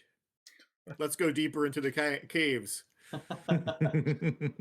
I think Isaac will give himself a stress just thinking about what could feed on these things to have an evolutionary advantage. If that's alright with you, Game Master. Yeah, absolutely. Yeah, he's gonna give himself Any, another stress thinking anyone of who that. wants stress, you're more than welcome to take stress at any point in time. I will not object to it.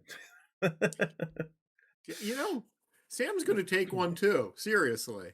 Yeah. It's not really what Isaac told him. It was just all of the science mumbo jumbo that was just like making his head hurt. I actually came up with the scientific name on the spot. I've been spending a couple weeks studying Latin to give myself names for new creatures I might find. Nice. Excellent. Very cool. All right. Very So cool. William and Stanley, were you there for that? And anything that you want to add?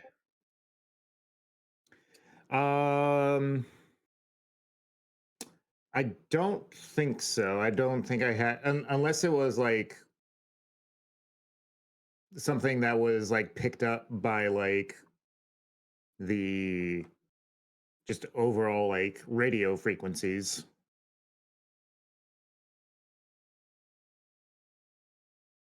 Because yeah, I assume that was like a direct line from No, it was to the uh entire away team. right, but I'm saying like direct line to the away team from like your comm area. Yeah, but I mean, if you're a corporate guy who's like listening in, I don't know, you might find a way. Yeah, because he would have done it from the, the The station. camera station. Yeah, the camera station and everything else. Kind of like how you were there watching them. Same thing. He would have been there, calming in, looking at their cameras, trying to see what's going on. So same type of thing. So you would have, if you were in the area, you would have been aware of it. Okay. Yeah, if it's something that I could like just naturally overhear, then yeah, I would be at that point I would be kind of uh I would be explaining to Mason the potential applications of this discovery and how it can benefit, how it benefits us as a company and how we could, potentially use it and who would be interested. And basically kind of like giving him like a little crash course in uh Recreational drugs. Oh, basically give him like a little crash course in like how company dynamics work and a little bit of economics and stuff like that. Yeah, absolutely. So with that, I'm trying to think. So anything else on the ship that wants to be done? All right. So we're going to go back to the crew in the cave. The scans are going off right now. Nothing is being picked up. You got that information from Isaac, and essentially Riley turns and just goes, "Do we need to go deeper to where he got those samples and then run a survey down there?" We will go deeper to that point. And now, based on Isaac's information, we also want to see if we can scan and get a better grasp of if any of these creatures. He had a fancy Latin name for them. Don't remember what it was, but let's see if we can For tailor the organics. scans to kind of like, find those as well. Yeah, so it's going to be more of a organic scan, looking Right. for something like that. Absolutely. So in that deep scan that you're doing right now, nothing is popping up. Okay. So it's one of those. Essentially, you have to change path and go somewhere else that you haven't been, or you go the path that you've already been, that Liam's already programmed out, and then kind of go back to the source where you got the organisms and go further in. As much as I would like to go exploring places where we haven't been, since we do know there's a place where we have been where we found the stuff that we're looking for, and since that is the place that, if anything goes wrong, that's where we told them we would be, that's where we're going to go. We're going to go deeper into where we were previously. Okay. So, and I'll help them pick up all the scanning equipment so it doesn't take as long to get everything back on board. All right. So we can get stuff picked up and move on to the next spot, and hopefully we will be in deep enough. Hopefully we'll be in deep enough, but not in too deep. Yeah. So you guys load everything up, get everything on board, everything's tucked away, get in your seats, you harness in, and yeah, Franz, give me a piloting roll. Okay. You got this, Franz. You've driven this path before. Whoa! Jeez. That's You guys' awesome. roll is That's the system. We all know that one session we get no successes, and then the next session we get nothing but successes. Woo! yeah. Well, see, it's low stakes right now, so it's the dice roller is going to be hot. But then when it's like, when we actually need it, So so like, oh, you're rolling 20 dice, no successes. No. Yep, that's how it is. Probability. So it's Franz right now. It's like Armageddon, where he's taking the rover and he's like doing barrel rolls through space, floating through and doing all of it, and just like lands it perfectly, Fish no tail issues. Yeah, Look in awesome. the back, everybody's thrown around because I was doing fancy maneuvers. Yeah. Oh, I forgot to tell you guys to strap in. My bad. Popping wheelies. Yeah. Awesome. And then you make your way, and then you're going down, and you make your way to that vent area that you got to last time. So everything's there. You slide the door open, and the same thing. They kind of pop out, but they're a little bit slower this time, and they're a little bit more slow and cautious going through everything. Now that they're kind of got some more information, and right before you got through that threshold, Gadget was like, "We're going through the threshold, going to lose comms now. Checking in one last time, and we'll be in touch once we're back out." And like, cuts it there. They get out, they're setting things up, and so as they're sitting there, kind of getting it, Gadget looks around, does a check, goes back, helps Riley with some of the things, and then turns back, and then just kind of stops and just looks, and something just doesn't quite look right, and he's kind of staring, and he's like,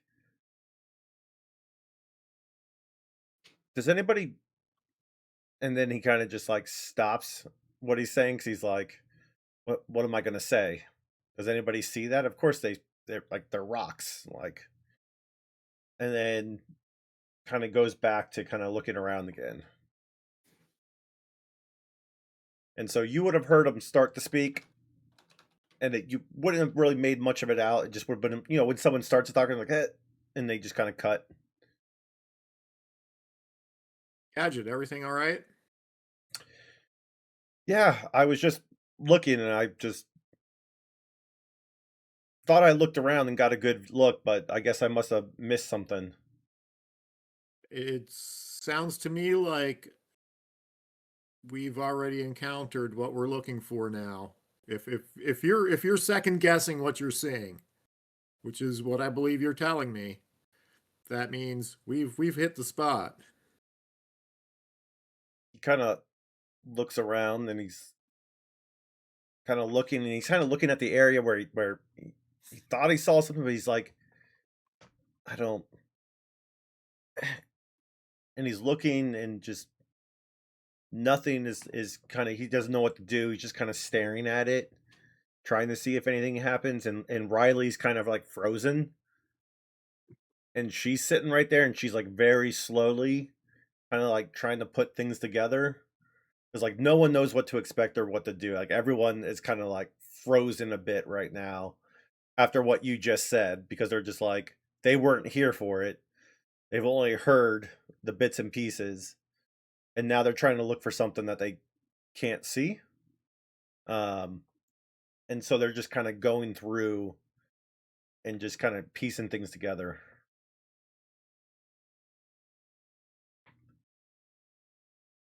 Um, So, Bronze, Sam, what are you doing in the interim? I am at the portal, doorway, hatch, whatever you want to call it, of the rover. And I'm watching those two outside. Franz, you're still inside at the controls, I guess. Yeah, for now. Right?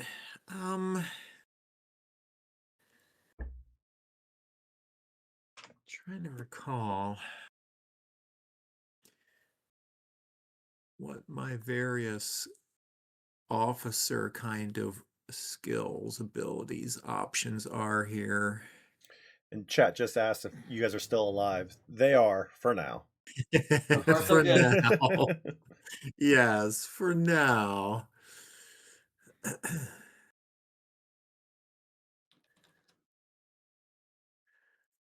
um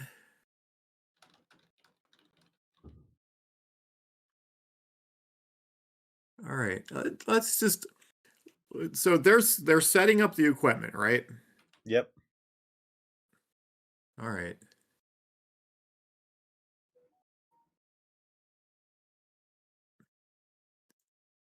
Let's have them continue setting up the equipment. I'm going to tell them, hey, don't pay attention to your surroundings, okay? That's not an issue. There may be some kind of illusionary things going on because of these life forms and their ability to bend, warp, project light, whatever it is that they can do. But if you focus on your task, and I know you know how to do this stuff, you are both very capable and very detail oriented when it comes to executing your jobs. I saw you at the other site, how you went through it so quickly, so seamlessly. Just put in your mindset you're still there at that site, and just go to the task. And I would say Riley is just sitting there going through her stuff and going through it, and Gadget kind of looks like, how am I supposed to like not look around when that thing right over, and he looks back and he goes, it's gone. But there was some, now See, it wasn't really there. But out of And curiosity, what was there? yeah, like nothing was there, something was there, nothing was there. I don't. And he is just now kind of like looking around and just trying to see like what, like, this is like breaking his mind right now.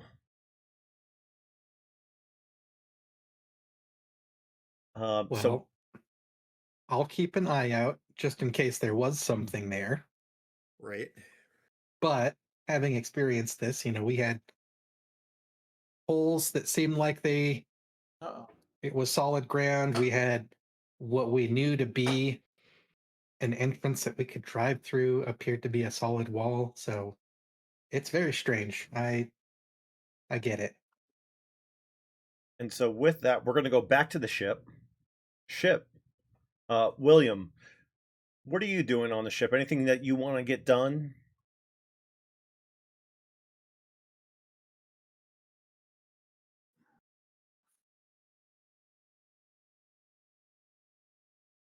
And you're muted if you want to come off. Yes. Sandbaker? Oh, I Paul, believe, can you hear yes. us? Paul? He might Paul? be having sound difficulties again. Trying to leave everything through the mod or... Nope. All right, so I'll go to Stanley on this one. Well, I'll shoot him a message. All right. So I guess like my question would be like, so they're out on doing this expedition thing and whatnot, and the rest of us are just kind of milling about on the ship while this is going on. I know Isaac has his like experiments that he's running and everything like that, but as far as everybody else, like it's just space trucker slice of life. Yeah. Okay. I like it. I would say Mason's following you, and he kind of looks at what William wrote for him, and he's like trying to map it, but when you start talking, he goes back to what he's doing. Like he's practicing in the interim. Mm-hmm. So I'm going through kind of like giving Mason this whole spiel of like, you know, what's best for the company, how to make sure that, you know, you do your best for the company so that you are taken care of and everything like that. So it's kind of like trying to give him the little nuggets of knowledge on how to basically survive as a corpo and everything like that. And there's a lot of stuff like going through, and eventually I just kind of go to him as like, do you have any questions so far? And he just looks, and he's just sitting there, and he's like, just kind of shakes his head no. It's like he doesn't know what to ask. How old did you say Mason was? Let me see if I put an age by him. I think I believe it was 18. Yeah, I think we said 18 to kind of keep it in the easier realm. Okay.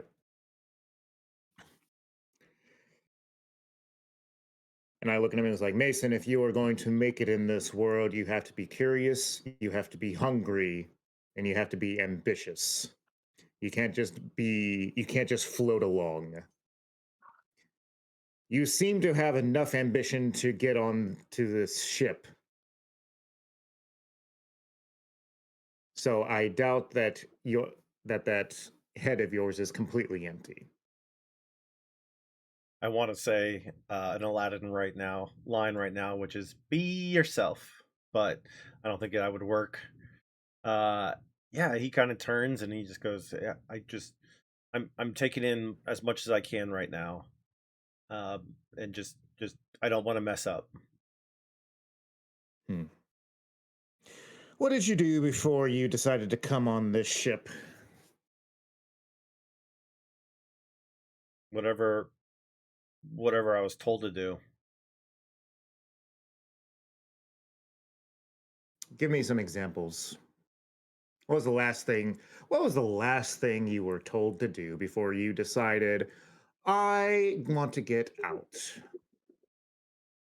He kind of looks and he turns and he goes, "I had to clean. I had to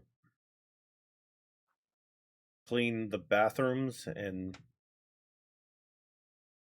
make sure that everything was taken out and dumped, and make sure that everything in the house was clean, and nothing, everything that was broken, uh, got swept up, and um, whenever they needed something, I had to go grab it. So if they needed a drink, or if they needed food, I would go get it, and uh, whatever. So you decided that you wanted something better for yourself. Is that correct?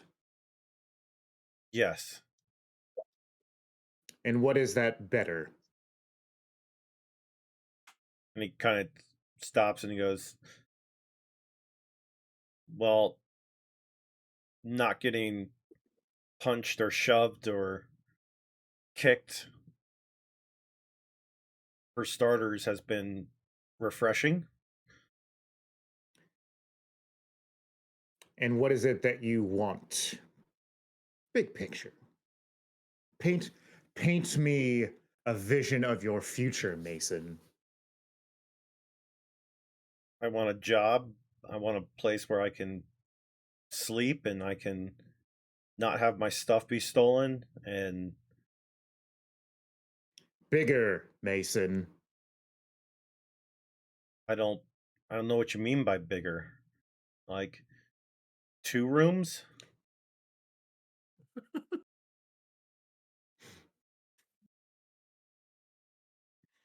It seems I overestimated the amount of ambition that you have. We're gonna have to fix that.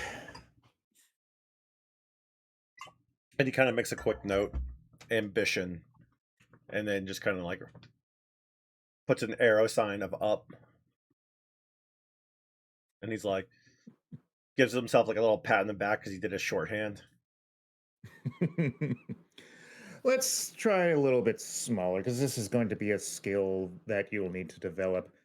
What is your opinion of the other members of the crew? And he kind of looks and he goes, I really like William. He's nice to me. Riley's nice to me. Isaac Not in was, how they are, not in how they act towards you.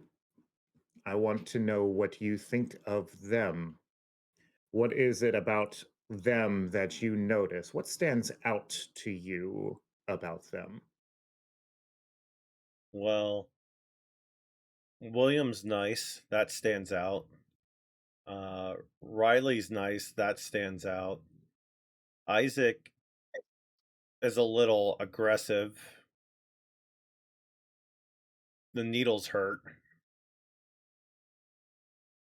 And he kind of like looks and he's like, and you're nice. You give me a job, so it's, and Mr. Ellis is very nice. I really like Mr. Ellis. He's very friendly. Mm-hmm. But the others, I don't really know them. So your job, well, outside of working under me, is to observe every other member of the crew, their patterns, their behaviors, and try to figure out who they are. And he's like, well, Isaac is a scientist. He goes, you work for the company. Um, Actually, hold that thought. And I look through my like stuff, and I kind of like pull out a book that is more or less just corporate psychology, right? And I hand it to him. Before that, you are going to read through that cover to cover. okay. And he kind of nods and he accepts it and kind of puts it underneath all the other notebooks and stuff. And so I would say, like, The rest of the conversation By is the way, pretty. I don't know if he's ever seen an actual paperback book at this point, because don't think they really have many paperback books or anything like that in this current He's got a timeline. copy of Space Beast. Yeah. I would think that Um, most things are digital. Yeah. Oh no, there's definitely tons of books that are still out there. Yeah, I was gonna say books are still a thing, for sure. Okay. Especially in this setting because they mention a lot of electromagnetic pulses that happen, so it means they're much more common media. I'd say it's like, Okay. Fair Uh, enough. So Paul, with William, anything that you want to do on the ship? No, believe it or not, he's probably been hanging out down near where everything would be if suddenly they said, you know what, we need to go find the crew that they haven't checked in or whatever. He'd be ready to suit up and roll out at the drop of a hat. But he's other than that, he's just trying to keep relaxed. Okay. And then Isaac, obviously you're I would assume you're in your lab again, kind of going through, yeah. playing with your samples and stuff. Anything in particular? He's seeing if there's sort of a food chain. If any of these, if there's some organism that feed on others, if there's like amoeba-like, or if they're all mainly like, just feeding on the energies that are of helium and hydrogen.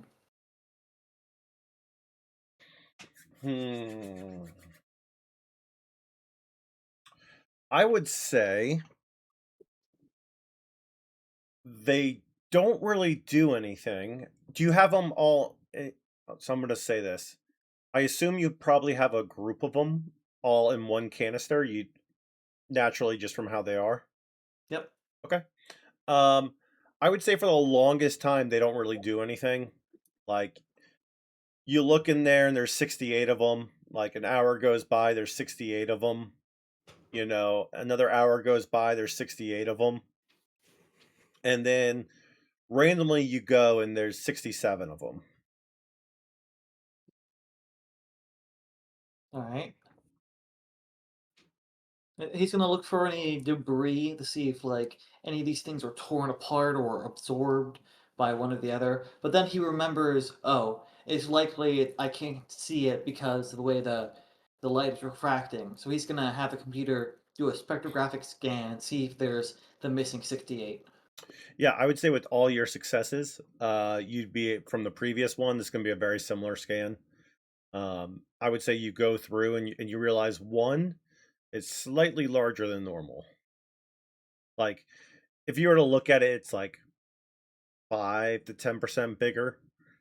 So it's very minutia, but like after some scanning, you notice like one is a little bit larger than previously. All right. Looks like you guys don't play well. Is the level of helium and hydrogen still the same? I would say it's dropping because they're all they don't have it unless you have a continuous source up to it. They're slowly eating it, and it's kind of like going away. So like it's dropping in that canister. He's gonna type that right down on a whiteboard. Signs of potential cannibalism and he's going to separate them into a cup like 3 other canisters, like dividing the 67 into groups of like 20s, 4 or something, and then he's gonna start feeding them directly helium and a helium hydrogen mixture to see if Okay. he can't sort of keep them fed. Absolutely. I think he's then going to contact William on the intercom. Okay. Kane, are you there? Yeah, what's up? Hey, what's I going want on? to. I want to run something by you. So Okay.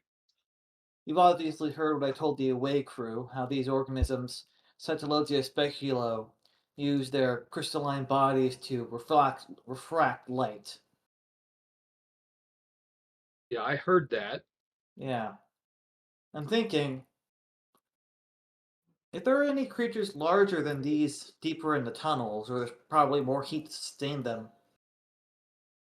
you think these things might be used in a symbiotic matter? My theory is, what if there's creatures out there that these things cling onto, like algae on a rock, but they reflect light around it, meaning that way this bacterium can transfer between different vents and spread, while the creature itself, the thing that's being covered, is able to avoid other creatures. You think that's so far-fetched? Well, I'm obviously not a scientist, but I wouldn't know the statistics enough to know how far-fetched that is. It's certainly plausible, Well, that's what I'm but looking for, plausibility. I want to yeah, I see if mean this stuff is plausible, but I mean, yeah, they could be like maybe they're just barnacles if they get on other life forms, but maybe they're more like um, like remoras that use them to transport from one place to another. That's my theory. Both are possible, but um, I don't know how to tell. Well, that's what I'm worried about. See, I don't have any contact with the away team because of the depth they're in, but it makes me wonder if something else is watching them that they can't see. Well, Naturally, there's no way to if tell, if but if they don't get back in touch with us relatively soon, we'll have to send out a search party. And what we can do is unfortunately. that if we do, we'll continually broadcast as we're heading after them until we can get into some kind of radio contact, hopefully.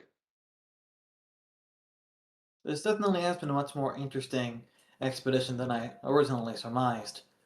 Imagine this life existing on this icy planetoid so far away from this distant star, tucked away. I'm glad you finally decided it was worthwhile. Well, that's why I was assigned here, anyways. Let's hope that this sort of trend continues based on the other systems we find. And he's going to go back to dividing the organisms into their own separate canisters. Okay. All right. So with that, we are going to go back to the cave team. So the sensors are getting ready. They're getting stood up, and they're starting to slowly warm up and kick off. Is anybody going to get more samples from the vent?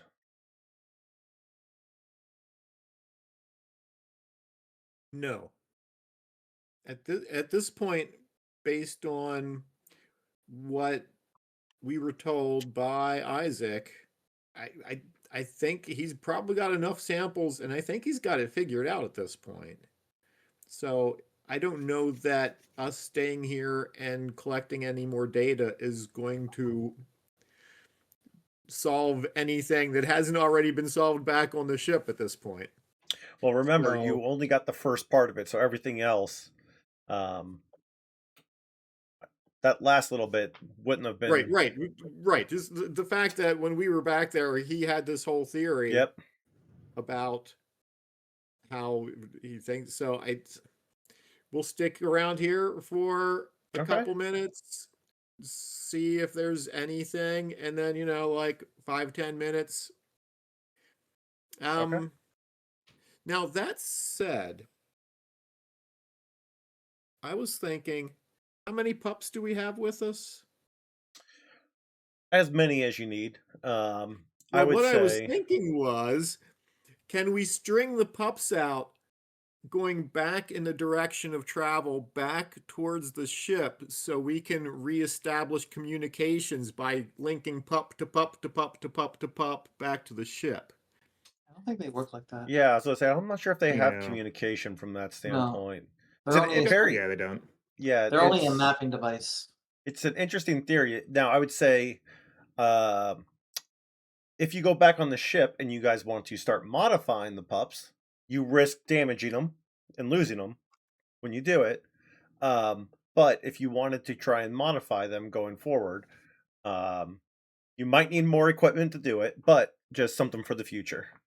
Okay, cool. Yeah, and certainly that's not my gig. I'm not a Comtech kind of guy, really, but it just kind of crossed my mind. So I Yeah. like the idea that maybe we could have somebody try to do that later on. Definitely. Okay. Yeah, if it's something that like Sam actually like thinks of, It can be like something like on our next like stopover, we can try and requisition basically radio relays Right. and stuff Yeah. like that. Yeah. Absolutely. So yeah, so That'd be much easier than trying to reprogram the pups. yeah, for sure. So with that, we're basically gonna have like the rover in the middle. Franz is in the driver's seat, kind of just outside the door, to the side of it, straight out. We'll say, 5 feet from it is going to be Riley and Gadget. Where are you going to be, Sam? I'm standing in the doorway. Doorway? Yep. Okay.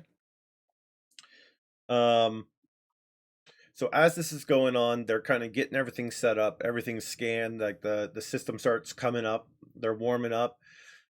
They kind of back up a little bit. Gadget's still kind of on edge. Riley's at the machine.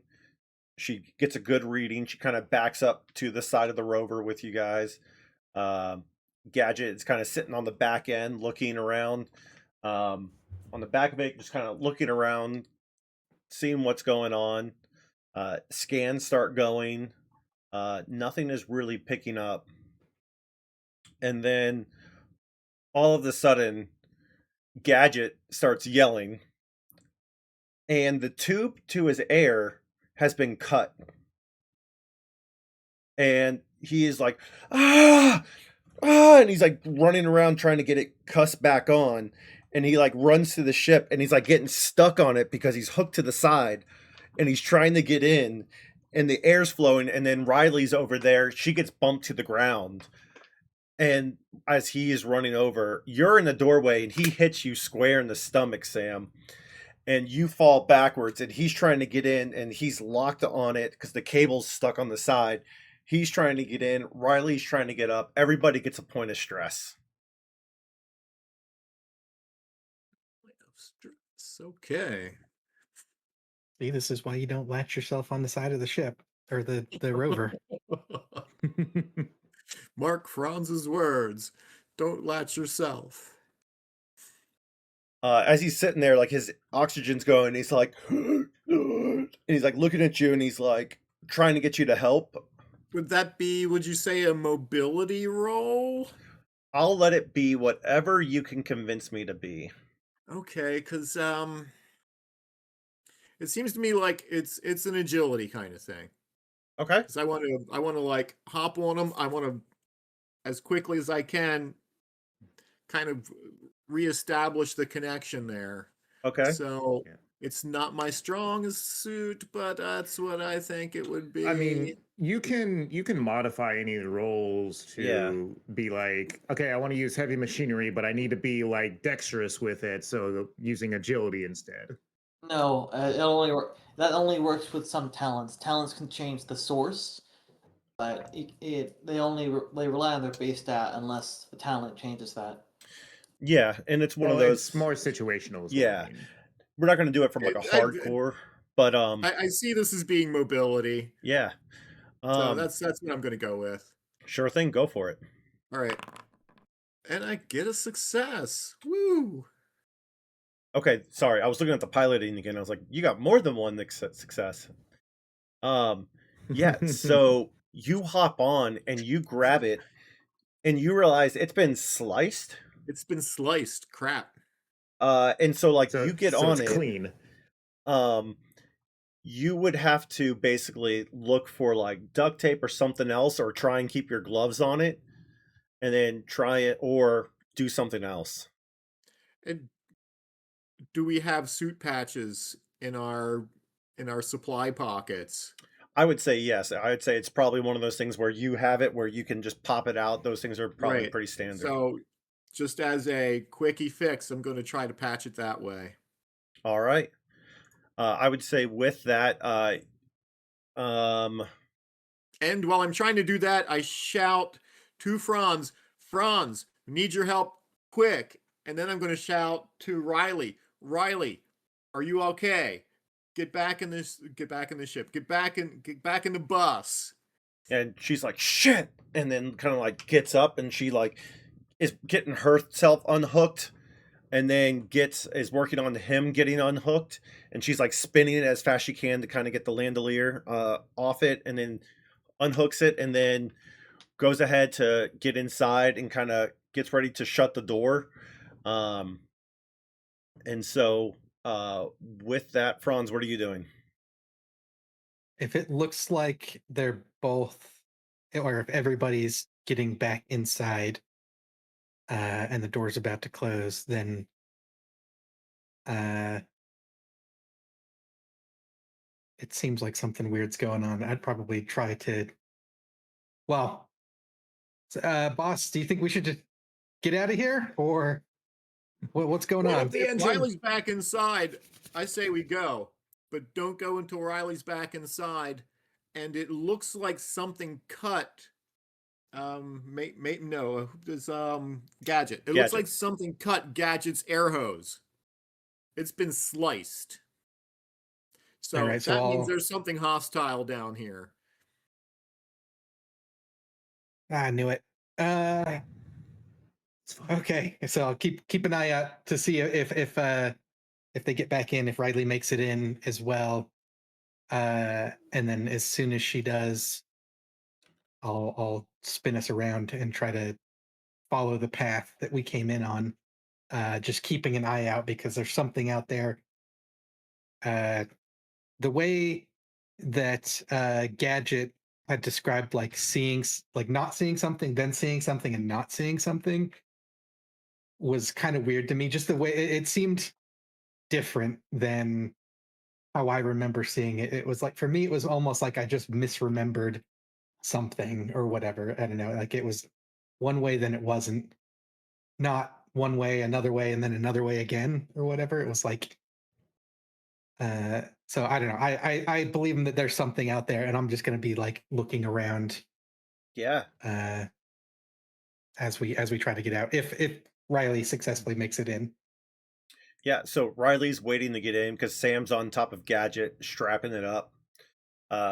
Sam, you work on getting that sealed up, and you're able to do that. And you Riley's sitting there ready to get in, and you kind of get off of Gadget, and you go to pull him to the side to let Riley in. And as you look at Riley, there is someone else in a spacesuit right behind her, wearing the exact same suit behind. And that is where we're going to end tonight. We are going to stop here for the evening for the main campaign. No, And we can't. we are going to do experience points now. And then we'll take a quick little recap, and then we'll get into the mini campaign with Ironside. So if you remember, it's page 30. It's going to be developing your character experience points if you want to follow along. So first one is, did you participate? So everybody gets one.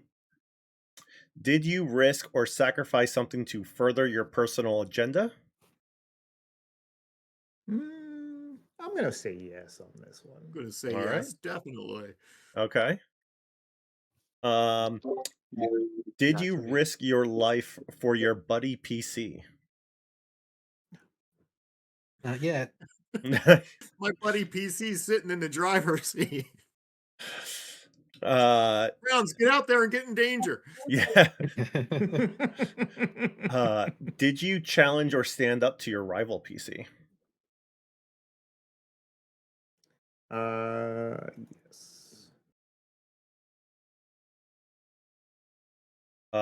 Did you make a panic roll? So that's a no for everybody. Oh, wait, but I made a stress That was roll. a stress. Yep. Right. Yeah. Shoot. Okay. Did you overcome a dangerous event using violent or non-violent means? I would say someone losing their air supply is a dangerous event. That was the NPC though. But I helped you, yeah. Yeah. So. I would say it's a non-violent helping because it's still a dangerous event. Someone is losing oxygen. Did you make a significant discovery or revelation? I think everybody gets that one for sure. Did you perform an extraordinary action of some kind?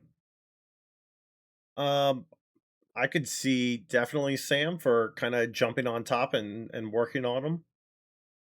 If Okay, anyone I'll take else. that. Thanks. And did you earn money? I'm going to say no so far. But we'll see Yeah, coming up. that We'll one see. we probably only get like maybe 3 or 4 sessions. So Yeah. just I guess it depends on how often we're traveling, really. Yep. And how long Yeah. you spend on each place and everything else. So, Yep. all right. So great work, everybody. What are your thoughts so far? Cool. Called it. That was fun. No, it had nice little surprise. You guys took it a different way than I anticipated. But it'll be good. It'll be fun. We'll see how it carries on from here. Nice cliffhanger there. Definitely.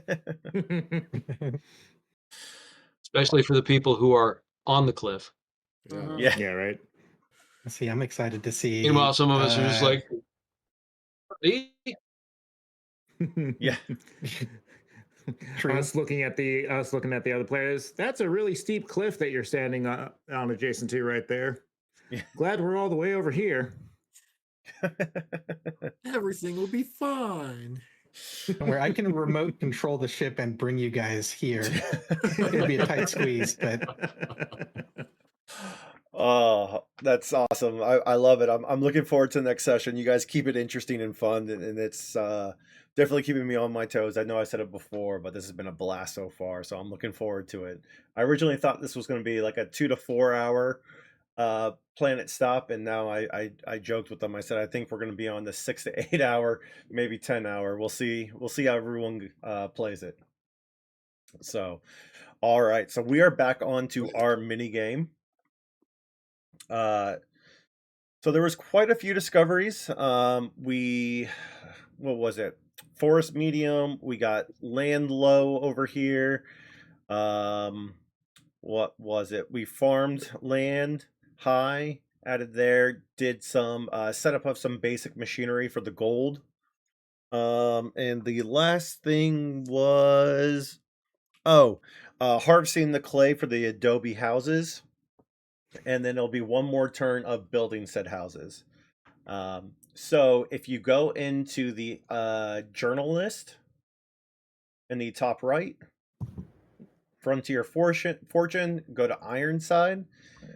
I added some additional context and information in here. So if you look at resources, I broke it out a little bit more, kind of showcasing you all some things, and I want to get your thoughts and opinions on it. So for example, your population 60, food is 175. I broke it out by how, and then your plus 115. Same thing with the water. Rooms, I said net 0 because it's all suitable. So you're not plus rooms, you're not minus rooms. You have clay harvested, ready for buildings. And so basically I said if you build buildings, it's like a plus 25 each time. We can play it from there, but I figured 25 is a good starting point. And then the gold production annually is going to be 1.2 million, so $100,000 a month. And my thought is basically each one of these sessions is essentially like a month I'm kind of playing with. And so that's production annually. That's basically if you were to, after your costs and after selling it, you're netting 1.2 million. So you're making more, but your net annual is going to be 1.2 if you're able to sell it and things of that nature. And then I added a little page as well for gold production. I'm still working on it, but basically it just has that information in there, and it just has, low end water, gold mining equipment. You can upgrade it and be more efficient and more effective like everything else. So we'll play with that a little bit. And something else I did want to get your opinion on is we have these water sources with the land. There's kind of a bonus based on the land. My thought is, did you want to add a bonus with the water, basically having like a water filtration system that you can add to the water sources? And that way, whatever it is, so like medium water is, we've said it's the same. So medium is 50. So if it's 50, basically you could do some work on it and you can add plus 25 to it. So that way you can increase it that way. I mean, for that kind of stuff, I think it would be one of those things where it's like, I guess like outside of like my ability to increase the quality of things, Yeah. like be one of those things where it's like, okay, we need something to, like you said, like a water filtration type of system or whatever to like, that would be something that Paul can do as the support slash administrative person to be like, okay, we need to get this thing, and Okay. then maybe it like costs resources to be able to request those kinds of things and stuff like Okay. that. Yeah, absolutely. We can make it play like that where you can kind of request equipment. All right. So with that, let me make sure. I think I have all my notes here. That's all for next time. Okay. Yeah. All right. So before we start, I want to give you an update. You just got a notification. Another ship is coming in. And it's not going to be next session, but the following session.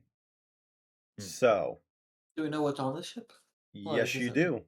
It's bringing 100 people, and it does not have enough housing.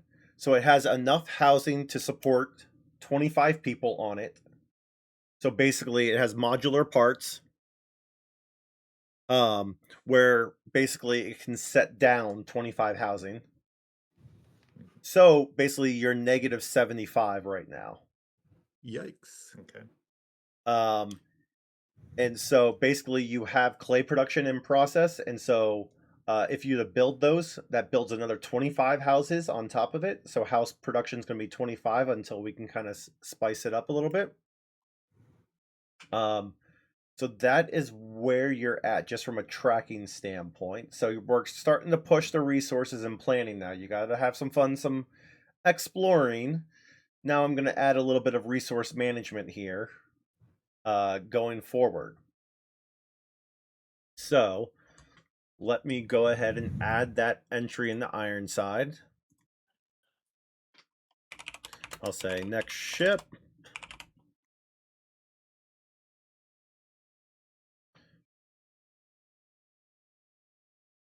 So it wouldn't be this one, wouldn't be next one, so the 2 sessions. 100 people, 25 housing on board, and room for 2 items potentially to be purchased and brought. So, with that, what would you like to do? Prospector Tim would like to go to the mountains and see if he can find any cave systems that could possibly house the people, and also possibly get them eaten by monsters in the mountains too. All right, I like it. So are you going to the ravines or going to the mountains? What's closest to? Let's see. He's over here. Can he get to the ravines? Yeah, you can get there because of the exploration. We said once it's explored, you can kind of get to it. Otherwise, Oh, right. it Yeah. breaks the Okay. game. Yep. Yeah. So he'll head for the ravines to see if he can find. Being a prospector, he might be something of a geologist and knowledgeable in landforms and things where people can safely shelter. So that's what he wants to do. Yeah, I would say you'd kind of see, that, essentially the clay houses are being built adobe, and so you kind of think of that with the ravines of how can we modify it there, what can we do. So yeah, absolutely. Like the Pueblo houses out and that kind of things. Like there's got to be a way. So go ahead and make me a roll.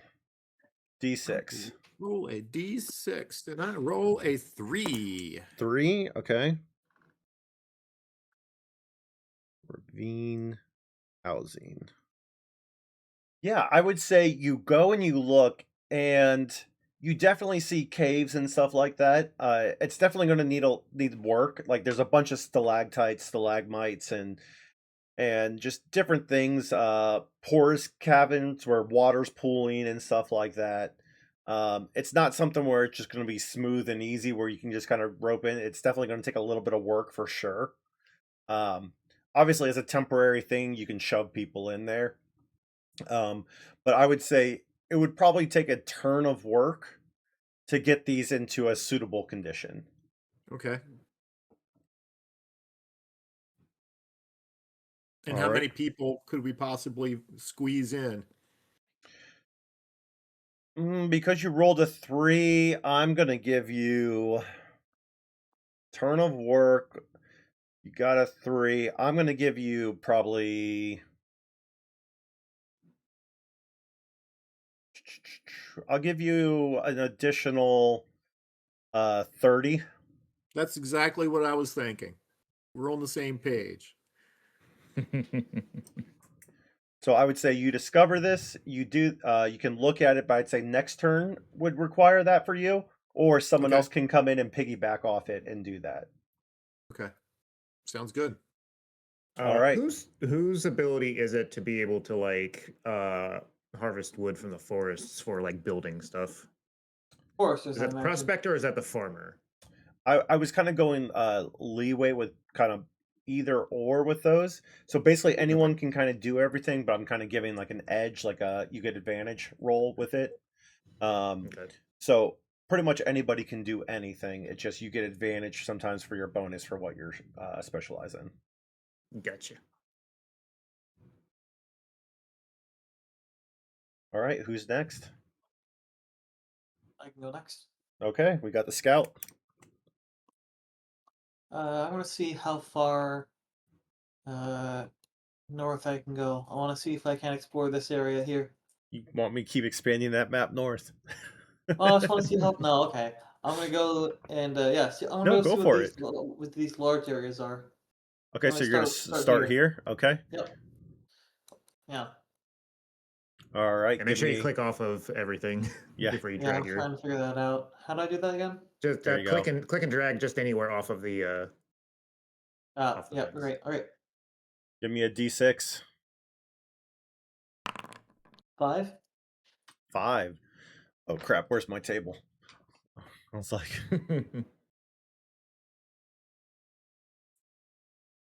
All right. So yes, you have land on this one. So give me a roll. 3. All right, you have average land right there. All right. I need to randomize then another 2 tables on this. All right, go ahead. Now I'm gonna move up here.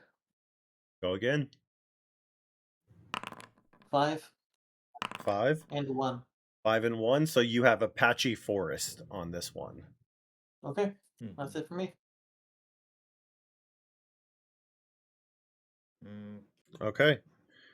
Who is next? I Austin, can you want to go? go. Yeah. I think I'm feeling pretty good about our current food situation with the population that's here. So this turn, I think I'll just work on helping prepare for the incoming ship. I think we haven't really harvested any wood yet, so I would probably do that. You harvested clay for adobe houses. So you Yeah. could immediately start building houses with that, or you could harvest more wood and do it that way too. So it's going to be the same. Okay. It's like all these different ones are basically going to be forest is going to be the same thing plus 25 for the main system. The ravine was just a different play, so I switched it up a little bit. Okay. Yeah. If we already have the clay gathered, then I could do that. I could help build housing. Okay, so you're going to build with the clay. How many turns till the ship gets here? 2. So this is 1, Okay. and then 1 more, and then it'll be here. I would think maybe this is just my thought process is like if we can harvest the wood, especially from like the forest area that has like the high quality of it, we might be able to combine both of those things to get more housing built on the next turn, as opposed to trying to build now and then trying to get more resources to build later. Yeah, I think it would just require maybe other people to assist, because right now uh it's going to be next turn we'll get the 30 in the ravine. Uh so that means we'd have to make up that extra 45 housing within that next turn as well. Um Well, no one's so it would building the probably ravine right now. Right now, they just discovered it, so someone has right, to. that's what Yeah. I mean. Next Okay. turn somebody would build 30. Gotcha. So Okay. we would need other people to be able to make up for that other 45, all in that next turn before anybody showed up.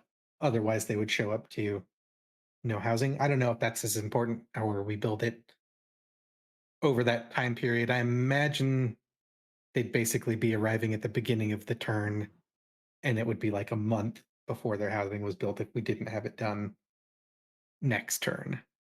So maybe Oh, if I get. somebody else wants to, if we want to like commit maybe 3 people to building houses next turn, Well, I then guess it would be this would good. be more of a question to the GM. Like, is there a set amount of housing that can be built per turn? Is it based on the resources that we have? You know, how is like housing? How is the building process gonna work here? Yeah, so I'm gonna keep it pretty standard right now, but next iteration, once these people come in, you're gonna have more resources and more people. So I'm gonna start changing the numbers.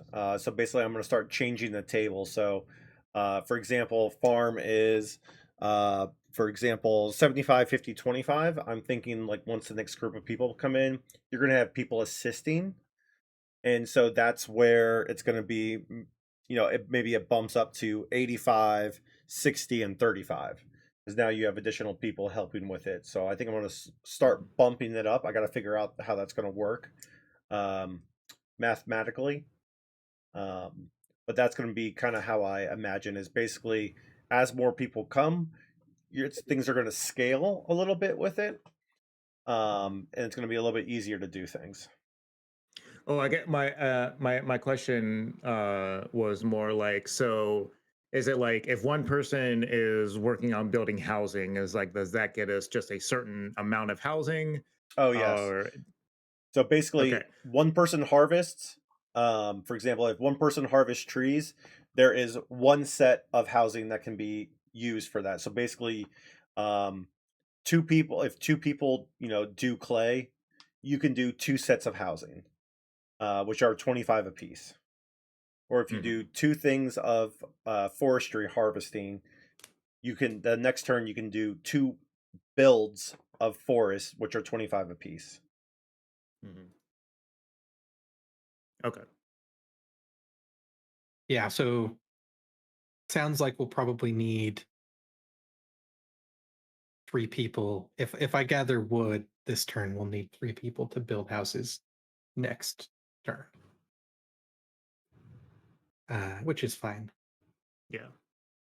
But we'll have resources. We'll have clay and wood available for that. Mhm. All right. So are you going to go harvest? Sure. Yeah, we'll go over to the forest. Okay. That's something that I'm going to look into, is because the forest is heavy, I might break out the forest a little bit differently now that I'm thinking about, because we have low, medium, and high forest. So going back to what you said, I might tweak it a little bit to say that lumber you might get a higher percentage of lumber. So you might get enough for, let's say, 40 houses in high, 30 houses in medium, and 15 in low, or something like that. So I might tweak that one a little bit just for reference. Okay. Only because I just realized with this that we have all 3, and so I was like, there's got to be something to it to add to it. So good call out there. I appreciate that. Yeah, like I said, I very much like resource management games, like especially stuff like games like Frostpunk and stuff like that, where you have to like, figure out like actual survivability for like the people. And so that's why I was like thinking like, okay, how is this gonna work? Yes. That's what basically each time I've been planning just a little bit ahead of each time and trying to accommodate for it. So that's why I love all this feedback and then the way you guys are working with me on developing this and coming up with this. It's awesome. All right, so we got the farmer doing forestry. Yep. So my thought was, as the scientist, because as for science, I assume that like kind of covers like engineering and stuff like that too, right? If I'm remembering right. Okay. As long as you can sell it, I'm good with it. Right. So we have clay. We have clay resource and lumber resource. Basically, I want to try and like take this turn to be able to, develop the process to combine the two together to, I guess, make more high quality housing or whatever, or more efficient housing. So it's not just like full, like, clay adobes or whatever, but like being able to like use, the clay for roofing while we use like the lumber for like actual like, Okay. support and everything like that. I am going to say, based on that, let's go because you're going to add these resources, not just purely use them, and you're going to be more efficient with them. I'm going to give you a plus.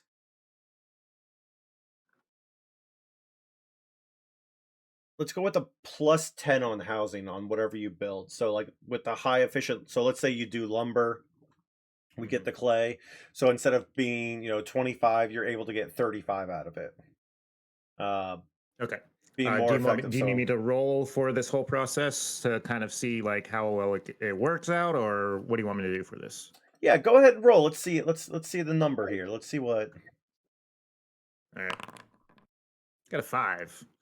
Yeah, I would say, you know what? Because of that, you're going to get a plus 15 to housing. You really did a great job of figuring this out. So, I'm going to give you a plus 15 bonus. I'm going to figure out how to work it in. But I like that idea. Or maybe I'll just add it as a cold cap to it and just say plus 15 housing because of this. And we kind of go from there, but I'll work on that piece. Cool. All right. Who is next? I think that leaves John on the support admin side. Oh, yeah. Or not John, Paul. Why do I keep saying John? That's okay.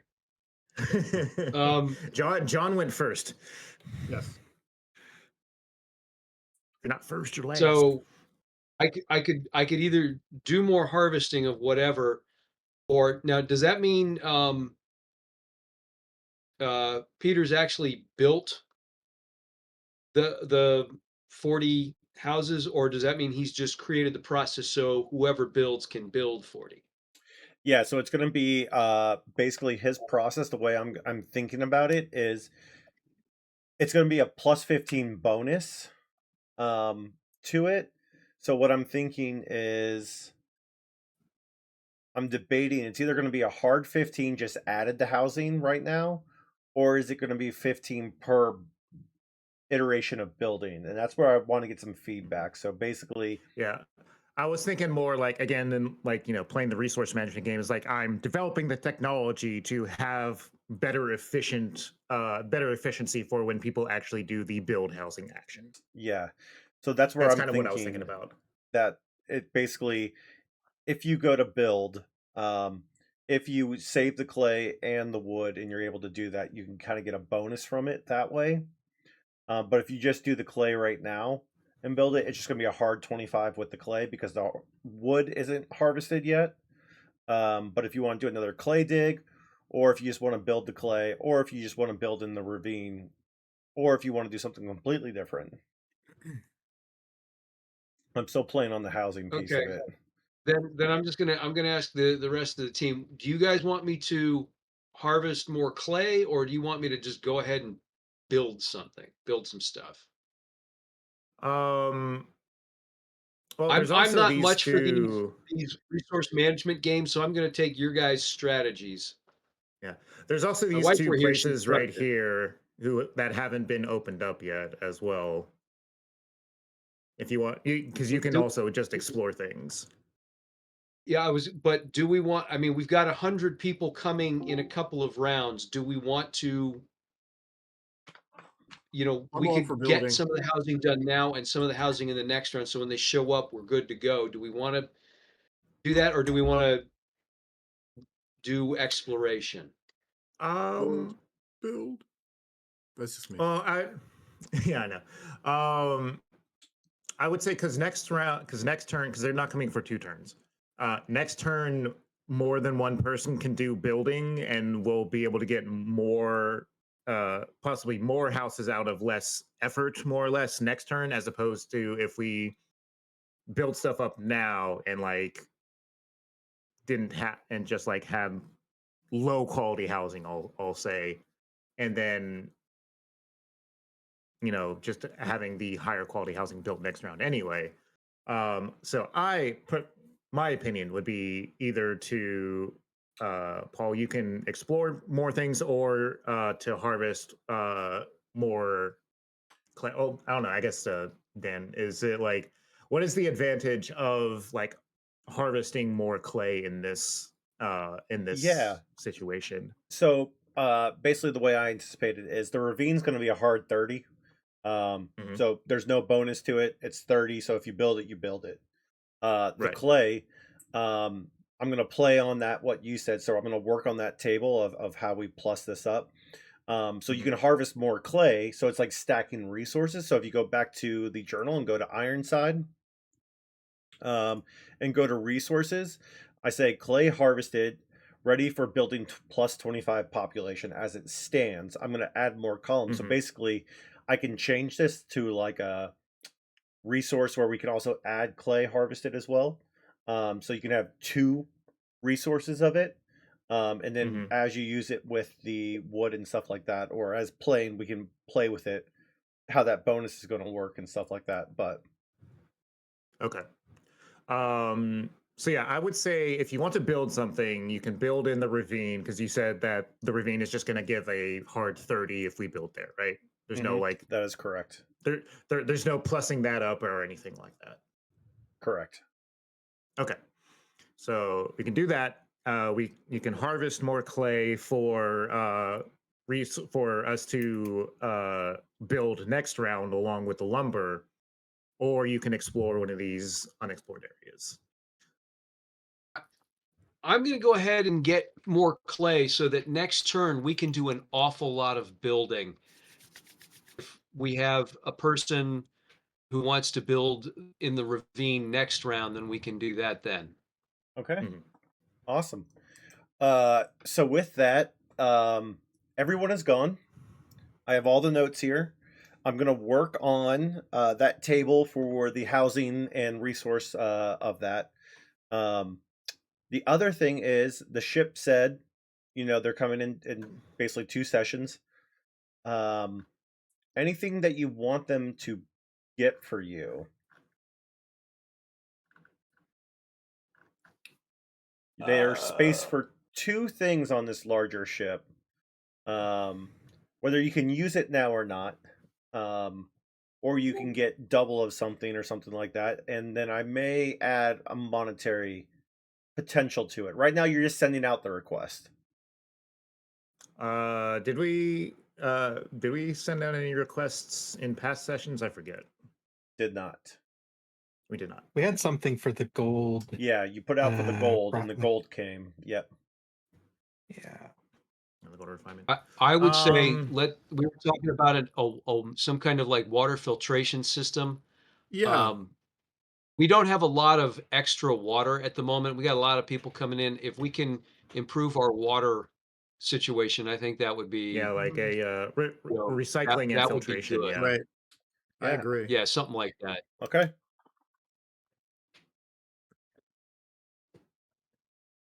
Perfect.